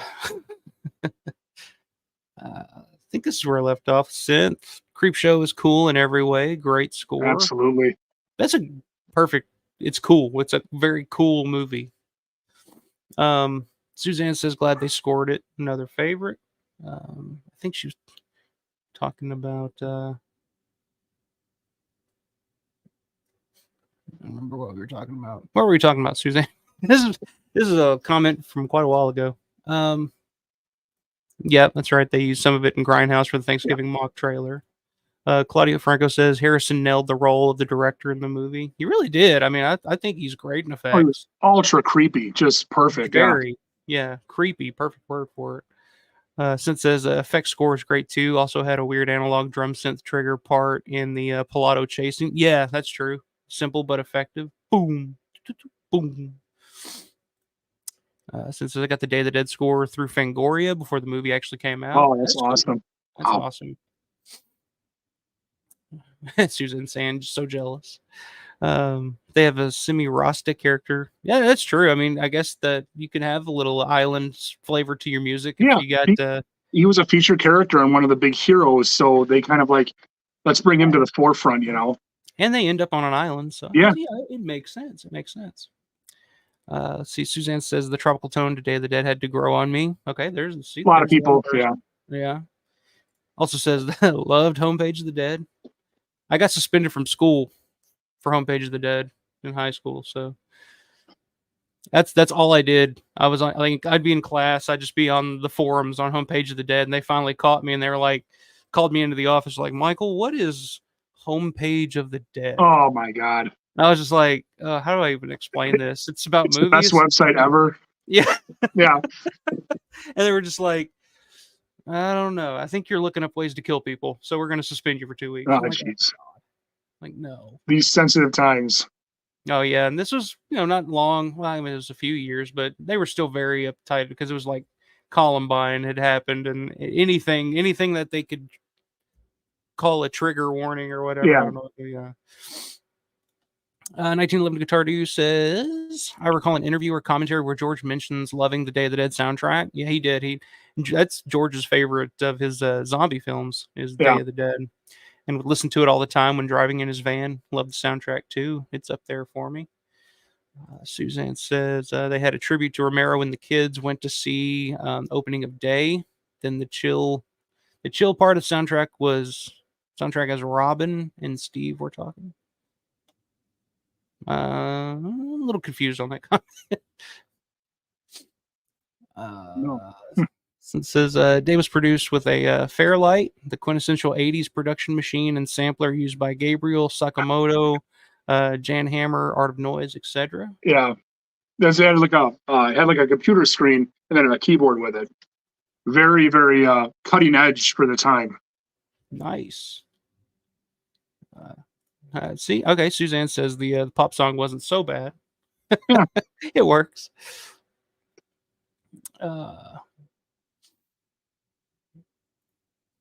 Since says, yeah, the ending song had some cheesy lyrics / singing. A little cheesy. What are your thoughts on the B-side tracks on the original Day vinyl release that weren't in the movie?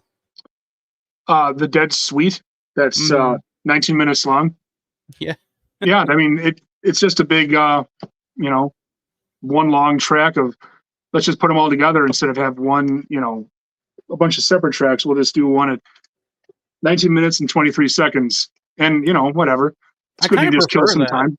Yeah, I kind of prefer that, just putting that on. And just kind of letting it play, And you'll know what songs in that melody or montage or from the movie, what scenes they're in.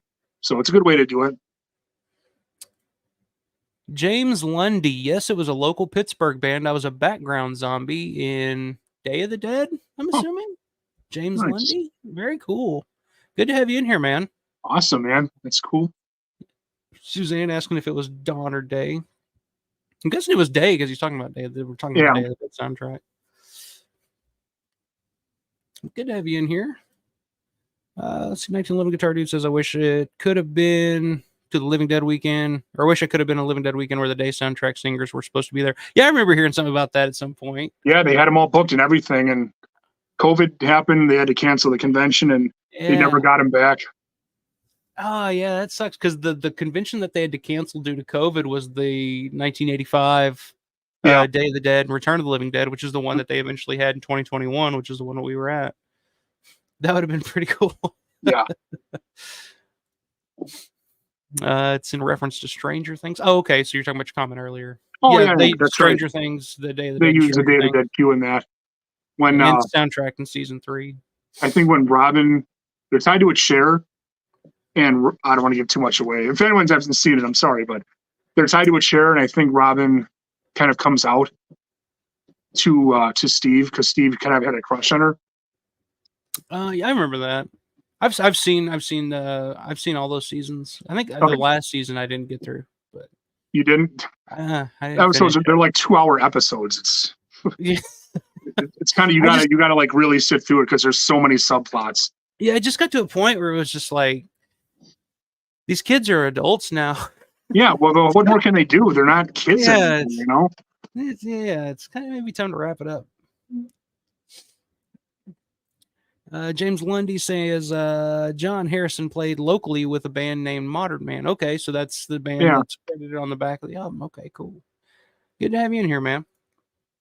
What do we got next? We haven't talked about, which is mostly library music, but the score for Night of the Living Dead. I think it's iconic music. It is, and it's definitely come to the forefront. Let's say it's not as memorable as the other ones, but man, it holds its own in so many ways. All those music cues in that were just unbelievable. Yeah, and a lot of that stuff was curated, like brought to the table from I believe Carl Hardman and Marilyn Eastman, if I'm correct. Like they kind of picked out a lot of that music, but just from that opening,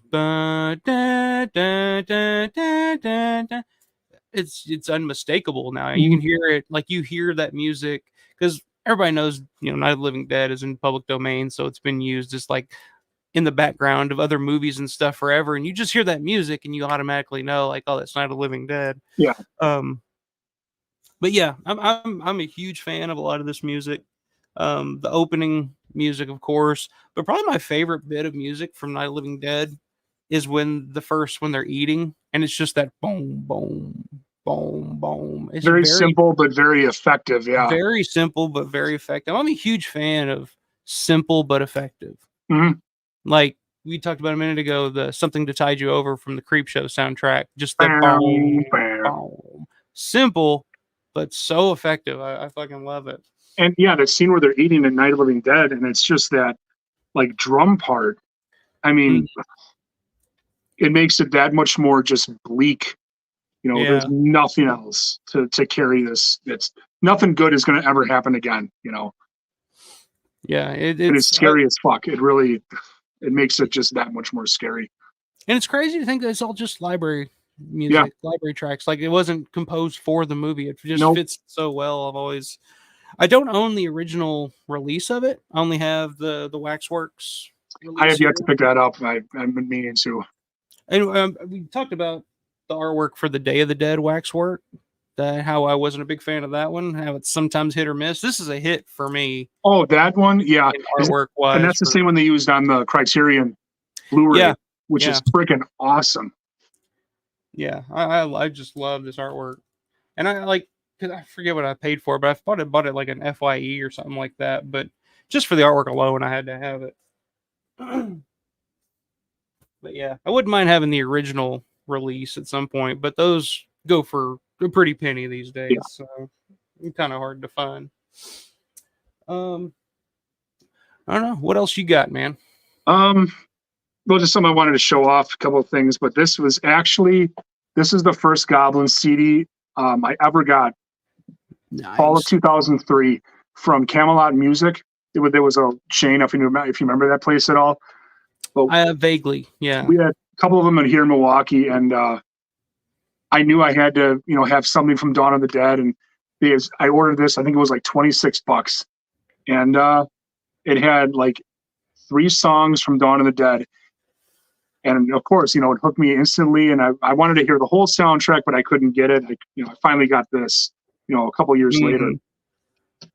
But having all these other songs on here and this CD, it opened up this whole world of soundtracks and horror movies in general. I mean, yeah. So, yeah, man. I mean, Goblin is just one of those bands.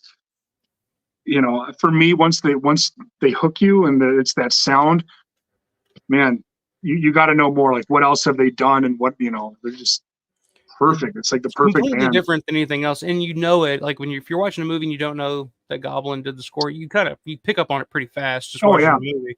Like I remember the first time going through watching all those movies when I was younger for the first time, seeing Suspiria for the first time, which I knew Goblin did that one, but for stuff like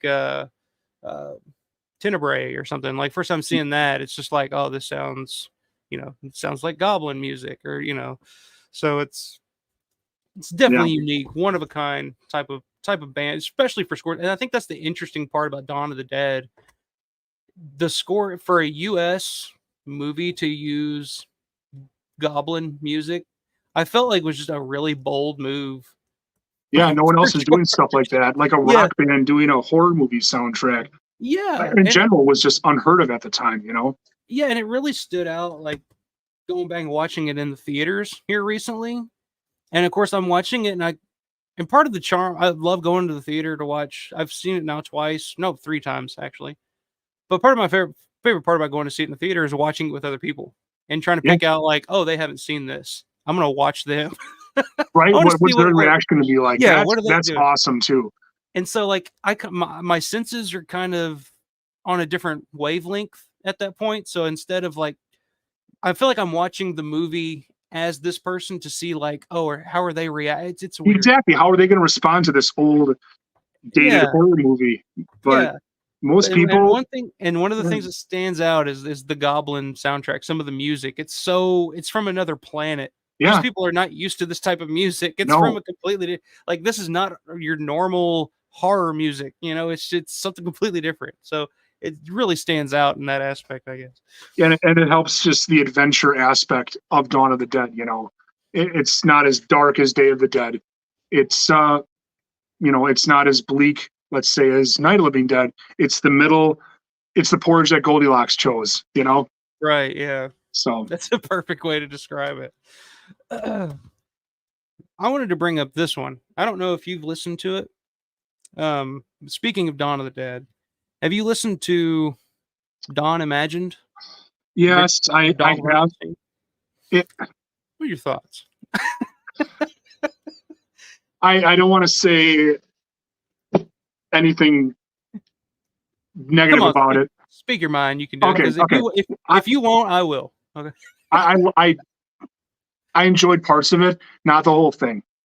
I could not ever see that being the Dawn of the Dead soundtrack. Like in the movie, some of it was just would not fit at all. It sounded cheesy at times, very like not real, not authentic. Like it didn't fit, at all. It was a Yeah, valiant effort, and I respect that he Donald Rubinstein had some vision of what he thought it should be like. But if Romero was ever at one point thinking of choosing Donald Rubinstein to do the actual Dawn of the Dead soundtrack, not Goblin, no library music at all, it would not have been the same movie. Not even close. It would have been completely different. I totally wonder about that. Like how, because like you said, I like some of it. There are parts of it that I'm like, oh, this is kind of cool. And I can kind of picture in my head, like a scene where it might fit in. But for the most part, a lot of it it's very jazzy. It's very avant-garde for one thing. It's a lot of it's just blah, blah, blah, blah, blah, blah type stuff. It's, you know what I mean? There's a lot of music that would have been good for multiple dinner scenes, like when they're in the restaurant. Yeah. That's Donald's specialty. I think he should just stick with, doing stuff for dinner scenes. Yeah, perfect for that, and not call it, Dawn imagined. Oh, okay. Well, I guess the concept of it was originally it was just Donald's kind of rough sketches of music that he kind of put together for Dawn before. I guess George just kind of talked to him. Like, I have an idea for a movie. Can you just shoot me some stuff? Let me see what you interpret it as. And then I guess a lot of these tracks were recorded over the course of many, many years. Yeah, like 87, 89. And yeah, I mean, again, there's parts of it I like, but for the most part, like I listened to it last night because I bought it and I was like, oh my God, I can't wait to hear this and see what it is. Me too. I bought it years ago and I put it in, I was listening, and I was just like, I can't get through this. I hate to say it, I just wanted it to be over. Yeah. Like, and then it's done. I've got it in my collection, whatever. It's a unique part of Dawn's history. Yeah. But I wonder if he was going off of, because of course there was the George's original treatment and ideas for Dawn of the Dead from the early 70s. I wonder how much of that was went into, or if he was going off of the script that he ended up using, because he said it was like 77, so I'm guessing it's the script that we got. Well, and I think Donald was going by also the like sketches or something, the original like storyboards, or I think, that were done for Dawn of the Dead. Yeah, I guess so. It just says music inspired by the original 1977 sketches from Dawn of the Dead. So something, I don't know. I don't even think George did storyboards for Dawn of the Dead, did he? Yeah. So Donald saw these sketches and was like, oh, okay, avant-garde, this, that, and that. Okay. Let's just hit this key a couple times and make a honk honk sound, and while we have some drums going off in the background here doing their own thing. Yes, an old-timey honk honk horn sound that we need as much of that as possible. George will love it. He'll eat it up. This will be perfect. Yeah. Yeah, I love Donald Rubinstein.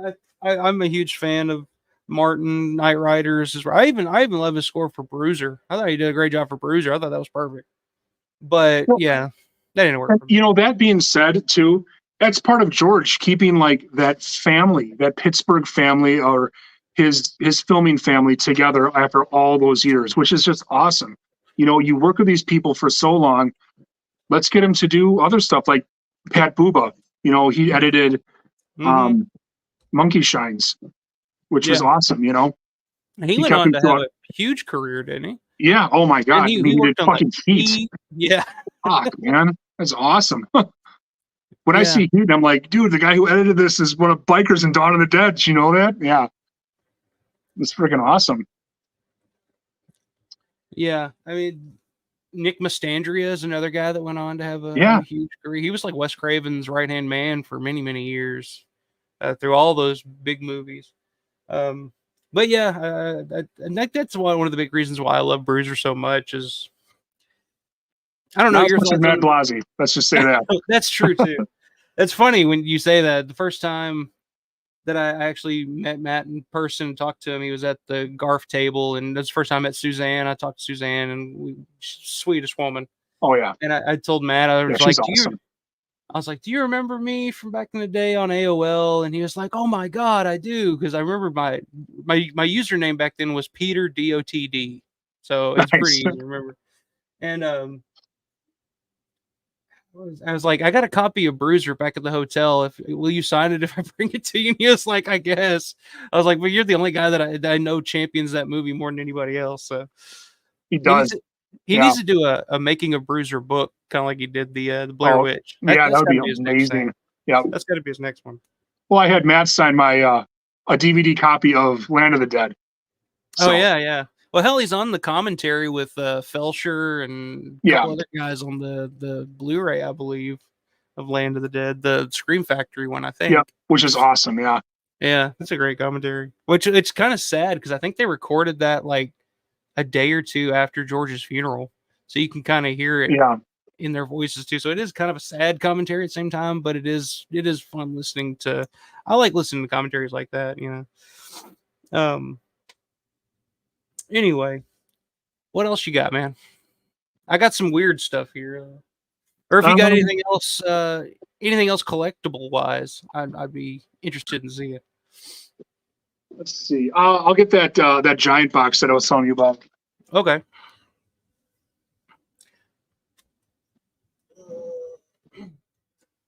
You check comments here real quick. Let me back up. I think I was at this one. 1911 Guitar Dude. The unused B-side day song I'm in is actually the one called If Tomorrow Comes. Okay, I remember that one. Yeah. If Tomorrow Comes from Day of the Dead. You remember that one? Very cheesy Oh stuff, yeah, but awesome it's 80s on nostalgia. this one. It's on side A over here. But Okay. yeah, I Yeah. know the song.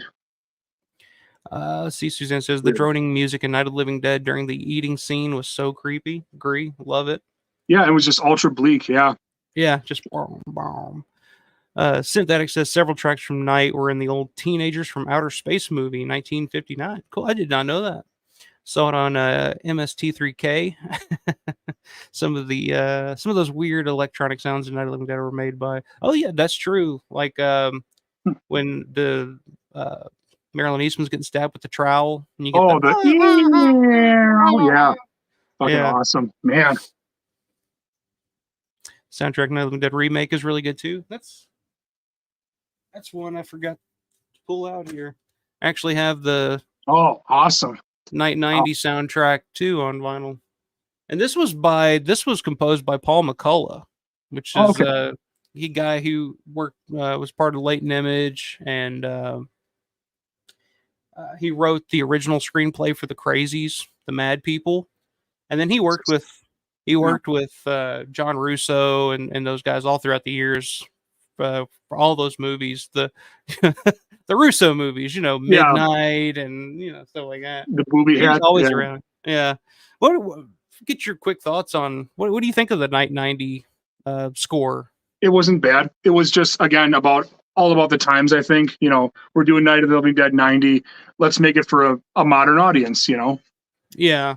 It's So hit or miss for me. There are some tracks I think where it's really, really good. I'm like, oh, I really dig this. And then there's some tracks where it's a little hokey yeah, for my taste. the It budget did, wasn't quite there for that one yeah, track. yeah. But yeah, we had to show that one off. I haven't listened to that in a long time, but I found it at a McKay's. We have a store. It's like a giant used vinyl, Blu-ray, DVD, books, everything. There's one in Nashville. There's one in Knoxville, I believe. I found it was like $10 or something like that. I'm Oh like, I've fuck, can't pass never, that up. ever, yeah, I've like never seen this before, so I'll buy this in a heartbeat. I heard Tom Savini didn't like it though. Okay, I never heard that. Oh, no, me either. I can kind of see it though, because there are, like I said, parts of that score that I was just kind of like, I don't know, but there are parts that are really good. So I remember that episode. Need to watch that classic MST3K Are you a big fan of Mystery Science Theater 3000 at any point? Oh God, yeah. Mitchell, do you remember that one? Oh my God, was that funny?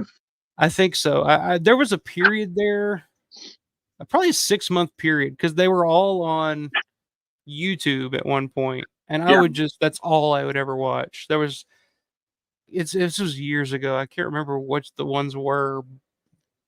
Fuck, what was that one that was? I fucking pissed my pants laughing. The giant spider invasion, I think. You remember that one? I don't. That one was really good. The Hobgoblins, that one was awesome. Hobgoblins, that's one. Manos, oh my God. That was a good one. Oh man, I gotta get nostalgic here. I gotta watch those again. Well, it's funny. I've told the story before. It wasn't the Mystery Science Theater 3000 guys that did it, but they for Halloween one year. This was probably 10 years ago or so.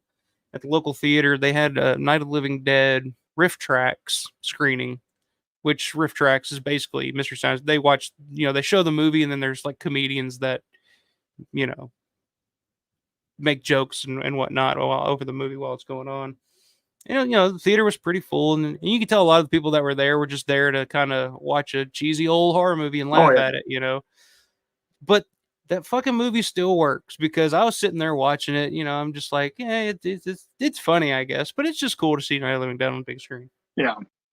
But next to me were these two women that were probably just out, having a girls' night out. Let's go see this cheesy horror movie and make fun of it, But by the end of the fucking movie, I'm glancing at them the whole time. They're laughing, having a good time. But by the end of the movie, they're just quiet in their face, even with the jokes and the commentary going on over it.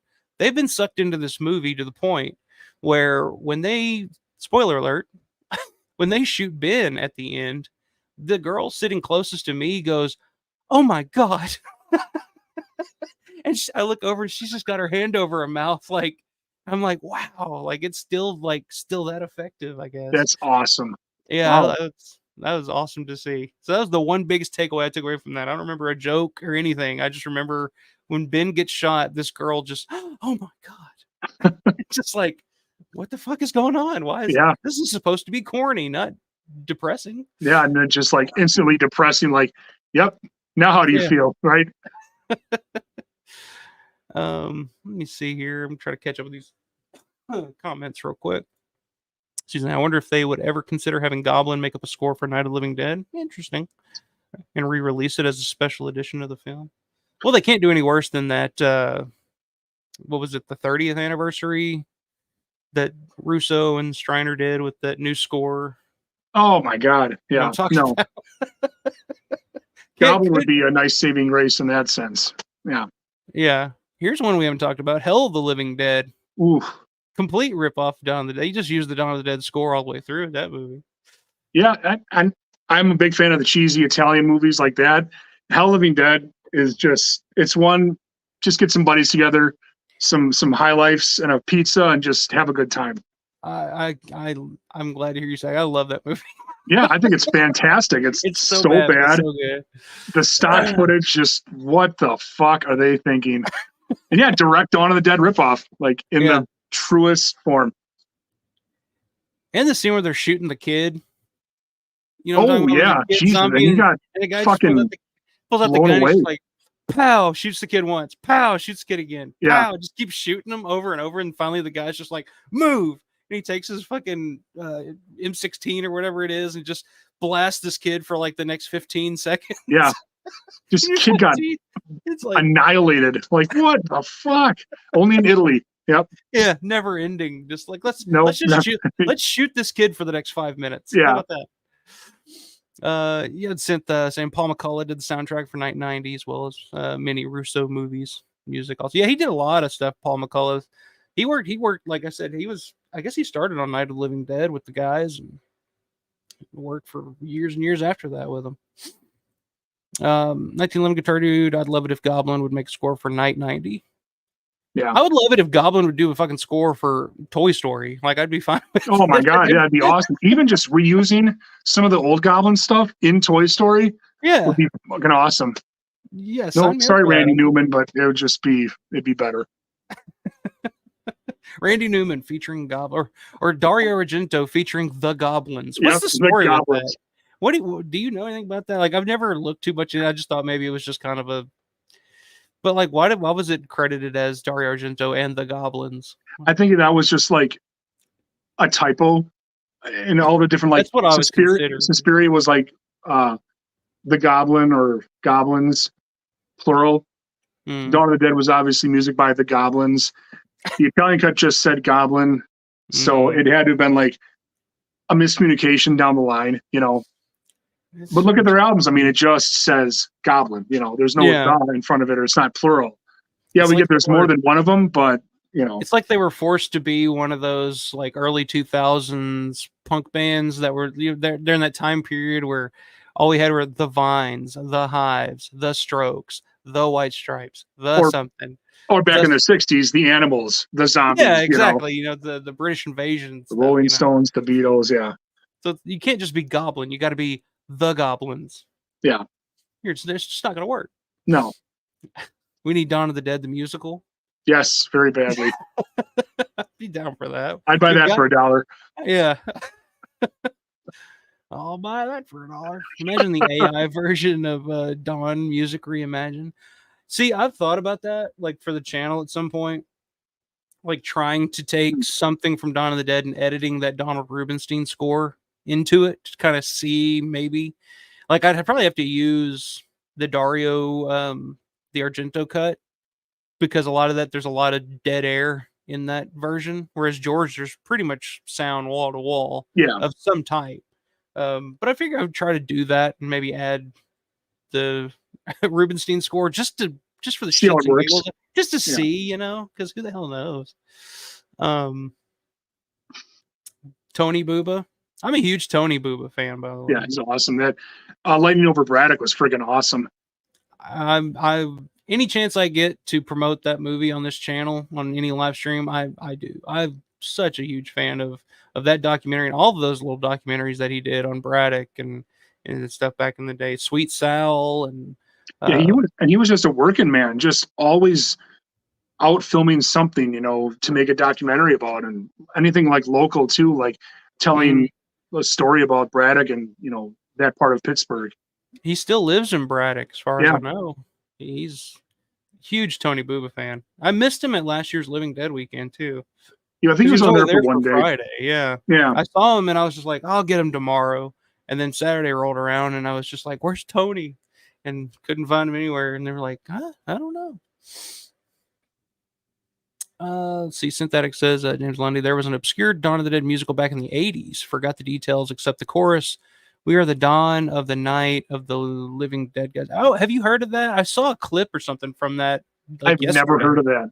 I don't think it's I saw a clip from it's a very low budget little movie. Oh my god. But it's called I think it's called Dawn of the Night of the Dead or something like that. The musical. I'll have to find, I don't remember where the hell I stumbled across that, but it's out there. That's a real thing. So Angela and Weber has no part of it? Not that I know of. No. Oh, okay. If he did, that would be interesting because this looks like it was made for $5 on a. Let's see. Mitchell is a classic Joe Don Baker movie. Yeah, okay. Mitchell is so up. It's so good. The one-liners in that, and their Mystery Science Theater 3000. Me and my brother used to watch that one all the time. It's hilarious. Okay, so since saying the riff tracks is half of the MST3K guys mostly. Okay. Riff tracks on Night of the Living Dead. I see, I'm really far behind on these. I'm trying to catch up. Since this Hell of the Living Dead is good / bad, they use some choice contamination tracks too. Bruno Mattei is a true hack. Bruno Mattei did not make that movie. Vincent Dawn was the director of Hell of the Living Dead. So. Who the hell is Bruno Mattei? Vincent Dawn. That guy's a legend. Don't blame Bruno Mattei. Come on. Bruno Mattei gave us the genius of Zombie 3. Okay? Yeah. All right. Show me some stuff. I'll show you this. This is that huge box set I was telling you about. like I said, I think it came out in like 2020. But yeah, this thing is just. I did an unboxing video of this on my channel a couple years ago, and yeah, it's just chock full of stuff. So first, in the bottom of it is just the disc. I think it's from, yeah, it's all in German. So you got tons of versions right here of the movie, like all 3 cuts, of course, documentaries, interviews, and stuff. And then lobby card reissues, like these, and they're printed on like actual like nice card stock. They did not cheap out at all with this. Like, of course, like one of the hero shots, like that's just awesome. You got that. Of course, that iconic shot. And you got, I think it is, yeah, it comes with 2 fold-out posters. So that one, it's a weird German one. And of course, the original one sheet. We've all seen this one. And then it's got a booklet, all in German. Unfortunately, I don't speak German. So, and then this was awesome too. This original German press release folder. So you open it up, and it's got like actual like reprint Xeroxes of like the production notes, all in German. But I mean, that's awesome that they redid that, you know. So the attention to detail and of this box set is just unbelievable. I mean, just shows physical media. It's not going anywhere, you know. That's awesome, dude. Yeah. That is. I think I paid like $100 for this too from some guy in Monroeville. So, and last I saw this, it's stupid expensive. I imagine so. That's an amazing collection there. I'm gonna have to look funny enough, just curiosity of what that goes for now. This came out after the second Sight one, so you know, at this point, really, if the 4K release we were talking about earlier, I mean, really, sky's the limit of what they could do for Dawn of the Dead. Really, you know, what do we want to include in the next release of it? You know, if we got something like that, I mean, that would be far above and beyond. I would be very, very happy. Yeah. Yeah, it's just cool that, I mean, it's awesome they made this, but we can't get it here in the States for, you know, any decent price or anything like that. So no, man, that's awesome. And you also recently, didn't I see you got that Japanese 4K with the that's just that Blu-ray release of that. Okay. It has like a telesign, I think it's called, version, or teleline version of the movie, but it's got like a weird box around it. It is the Argento cut that they did that for. And again, all the menus and everything is in Japanese, so it's kind of hard to navigate. But yeah, it's got like an alternate title before the movie starts, which is kind of cool. And it's just cool to see, and it's full frame too, which is awesome. You're seeing more of all that stuff in the background, you know, around the movie that you can't see in any other cut. So. Yeah, it's like a full frame version that they included that on the Italian. Actually, I got it right here in arm's reach. The Italian. Oh yeah, that's so awesome. Yep. It's got like a full frame version where you can actually see like the boom Robert what's his name? Robert Williams, the boom operator. You can see him like clear as day in one shot, just standing there at the boom. Like you can see part of an arm in a couple of shots. Yeah. Yeah. Like this is what inspired me to get a region-free Blu-ray player. That one too, for me. Yep. I said that to Matt and Eric a couple of days ago. That exact one, I wanted to get a multi-region Blu-ray player. So yeah, just to see that full matte, frame, just to see a little bit extra, I've never seen before. And it's all remastered in 1080p or 4K, whatever. So it looks amazing. Yeah, it's it's interesting. If you guys haven't seen the full frame version of Dawn of the Dead, it's the Italian cut, but I mean, it's still. You see stuff in that and you'll never see in any other version, and it's It's pretty cool. Yeah. Yeah. You see everything. Yep. So I guess the last thing I got I got a couple other CDs. I got the effects we were talking about. I got the effects Yep, I soundtrack got on that. CD. And this one's weird. I did a review on this one. It kind of became a hit amongst some of my channel subscribers. But have you ever listened to Eugene Clark's album Love Letters? I have not. No. Big Daddy from Land of the Dead. It's hilarious. Oh my God. There's one song on it though that's a bit of it's a hit. Like in the 90s it should have been one of those radio hits, but I mean it's pretty all over the place. It's pretty interesting. A lot of alto sax if you're a fan of alto sax. Oh There's a man. lot. Kenny G, move out of the way. Eugene Clark. Oh man, now I really got to check that out. I just got to see what it's like. I've also been curious about that band Fluid. That was Paul Musser and Mike Christopher's like prog rock band. Yeah. Are you familiar with them at all, or listen to them? Very familiar with them. Well, I think the first video I ever put on this channel is one of their songs. Called, I think it's Passage, I think is the title of it. But this brings me to my next thing. So I actually have one of the original 45s of Fluid that they put out back in the day. And I actually got Paul Musser to sign it. Oh man, that's Weekend. awesome. And the music itself is pretty interesting. Like it's pretty good. It's weird. It's like, I guess you'd call it like space rock or something. Like it's very trippy, very, very out there. But the best story about this. So I go to meet Paul Musser at Living Dead Weekend. I think it was 2022 was when he was there. Yeah, that's right. I met him there. Yep. And I go up, I have him sign action figure and some other stuff. And I think this was like on Sunday, so he was pretty wore out. I mean, he was pretty out of it. Like he was just kind of like, okay, I'm here, type of thing. Yeah. And I was like, oh, I understand, like it's fine, I wasn't that offended. So I signed that, and I was like, well, I have one more thing I want you to sign for me. And I pulled this out and put it down in front of him. And I said, when's the last time you seen one of these? And he looked at it and just kind of was like, what is this? And just kind of looked at it. And then when he realized what it was, he just lit up.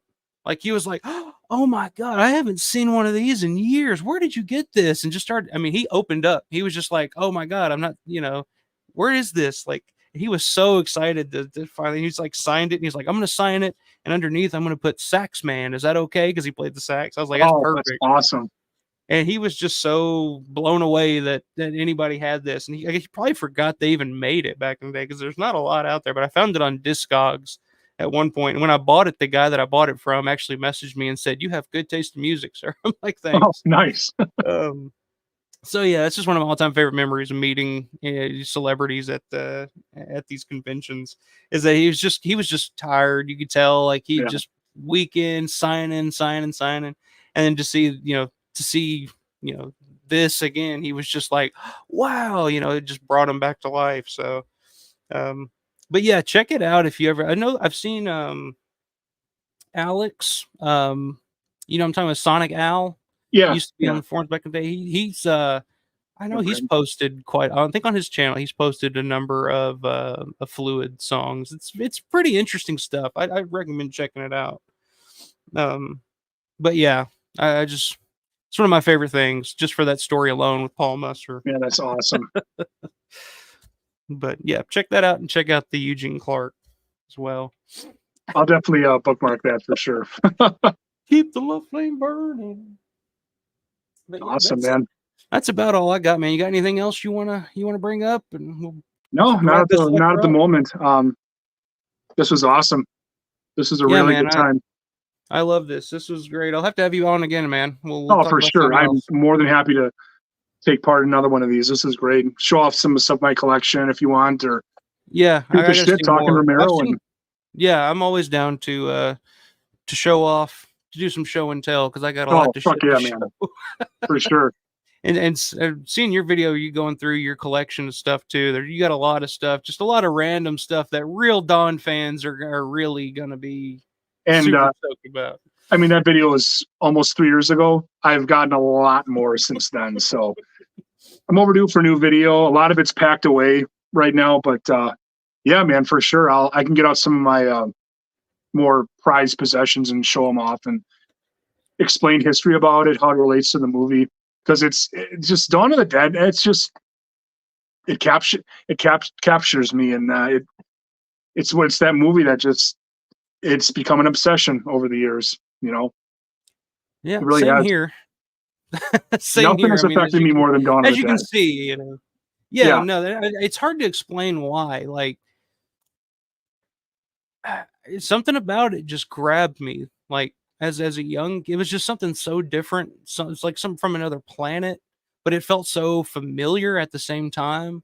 Like, it yeah. felt like I don't know. It's really hard to explain, but I totally get where you're coming from there because it's obviously become quite an obsession for me as well. So It's a very powerful movie. Really is. yeah, but we'll have to Awesome. have you back on again, man. Check out Paul's channel here on YouTube. For He sure, does yeah. drum covers. Check out his collection, Oh, his thank you. collection videos. Yeah, another video that I didn't even know existed was that PlayStation game of Dawn of the Dead from Yeah, man, that back was in the day. I knew about it for a long time, and I'm like, there's no way. It's just so expensive, and like, yeah, back in November, it was Daz Sargent that was selling it over Mm, in the UK, and he had his own listing of stuff for sale, and I'm like, you know what?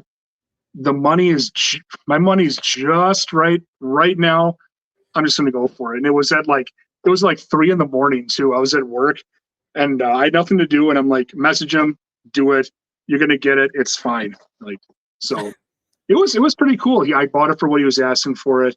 It was a lot, but it's also cool that I just want that one unique thing in my collection that hmm not a lot of other people have.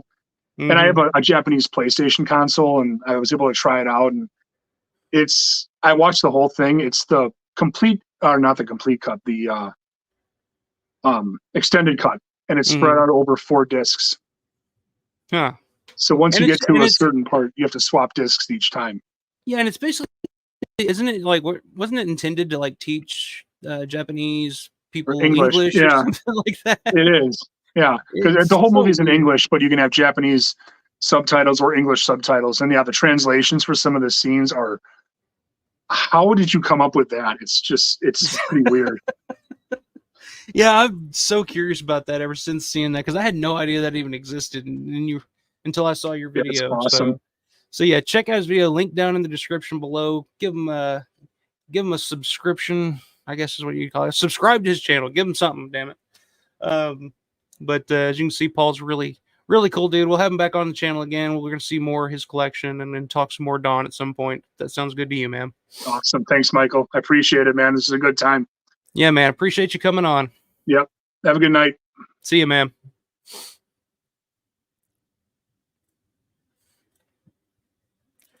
All right. And so everybody check out Paul's channel. Good dude. I had a great time with him tonight talking all things Romero soundtracks and I'm telling you, dude's got a hell of a collection. So check him out here. I'm gonna go through the comments here real quick and then we're gonna wrap this sucker up. Appreciate everybody in the chat tonight. Great hearing some great feedback from you guys. Synth. I never saw that huge Don box. So yeah, I mean, I'd never seen it either. It's it's incredible. I'd love to have something like that, but they're pretty hard to find now. I'm pretty sure. Suzanne, I'm glad you got to stop by. I got to go. Have a good evening. Great topic. Glad to have you in here tonight, Suzanne. Paul says, tell Paul to read his Dawn of the Dead German box set and book with the live phone Google Translate app. Works great. Use it for Chinese. I've tried to do that some before with like some of the special features and commentaries for the Italian releases of Dawn of the Dead, just to maybe try to translate and figure out what's being said here. But it's a lot of work.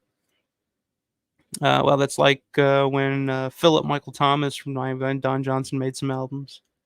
Are you talking about the either Fluid or Eugene Clark? Which one you like? Eugene Clark or Fluid?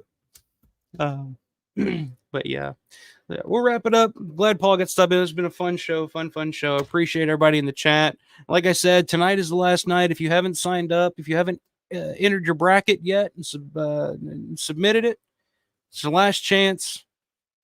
This might be your last chance to get your hands on this before it hits eBay for $100. Steelbook 4K. I mean, the 4K is beautiful. The transfer is beautiful. I'm assuming it's the same transfer that they used, Scream Factory used before. But the artwork, I mean, this thing's absolutely gorgeous. But I'm super thrilled to be giving this away to one of you guys. It's been about a year since I started this channel and started doing streams, and made some great friends and met some cool people because of it. And I appreciate everybody and the support that you guys give, and just, you know, we're all trying to keep George's memory alive and keep his work going, and it means a lot to me. So I want to just want to give back and have a little fun for March Madness, and so get those brackets in. And it starts tomorrow, 8 a.m. tomorrow morning. The tournament begins. We get round 1, matchup 1, Dawn of the Dead versus Survival of the Dead. Will Survival of the Dead get 1 vote? That's that's the competition. That's the question. So we will find out. See you later. Since bye guys. Paul's drum stuff is great. Yeah, he's hell of a musician. It's fascinating to watch him play those covers. But so yeah, check him out. Appreciate you guys as always. You guys have a great rest of the night, a great rest of the week, and until next time, stay scared. Good night, everybody.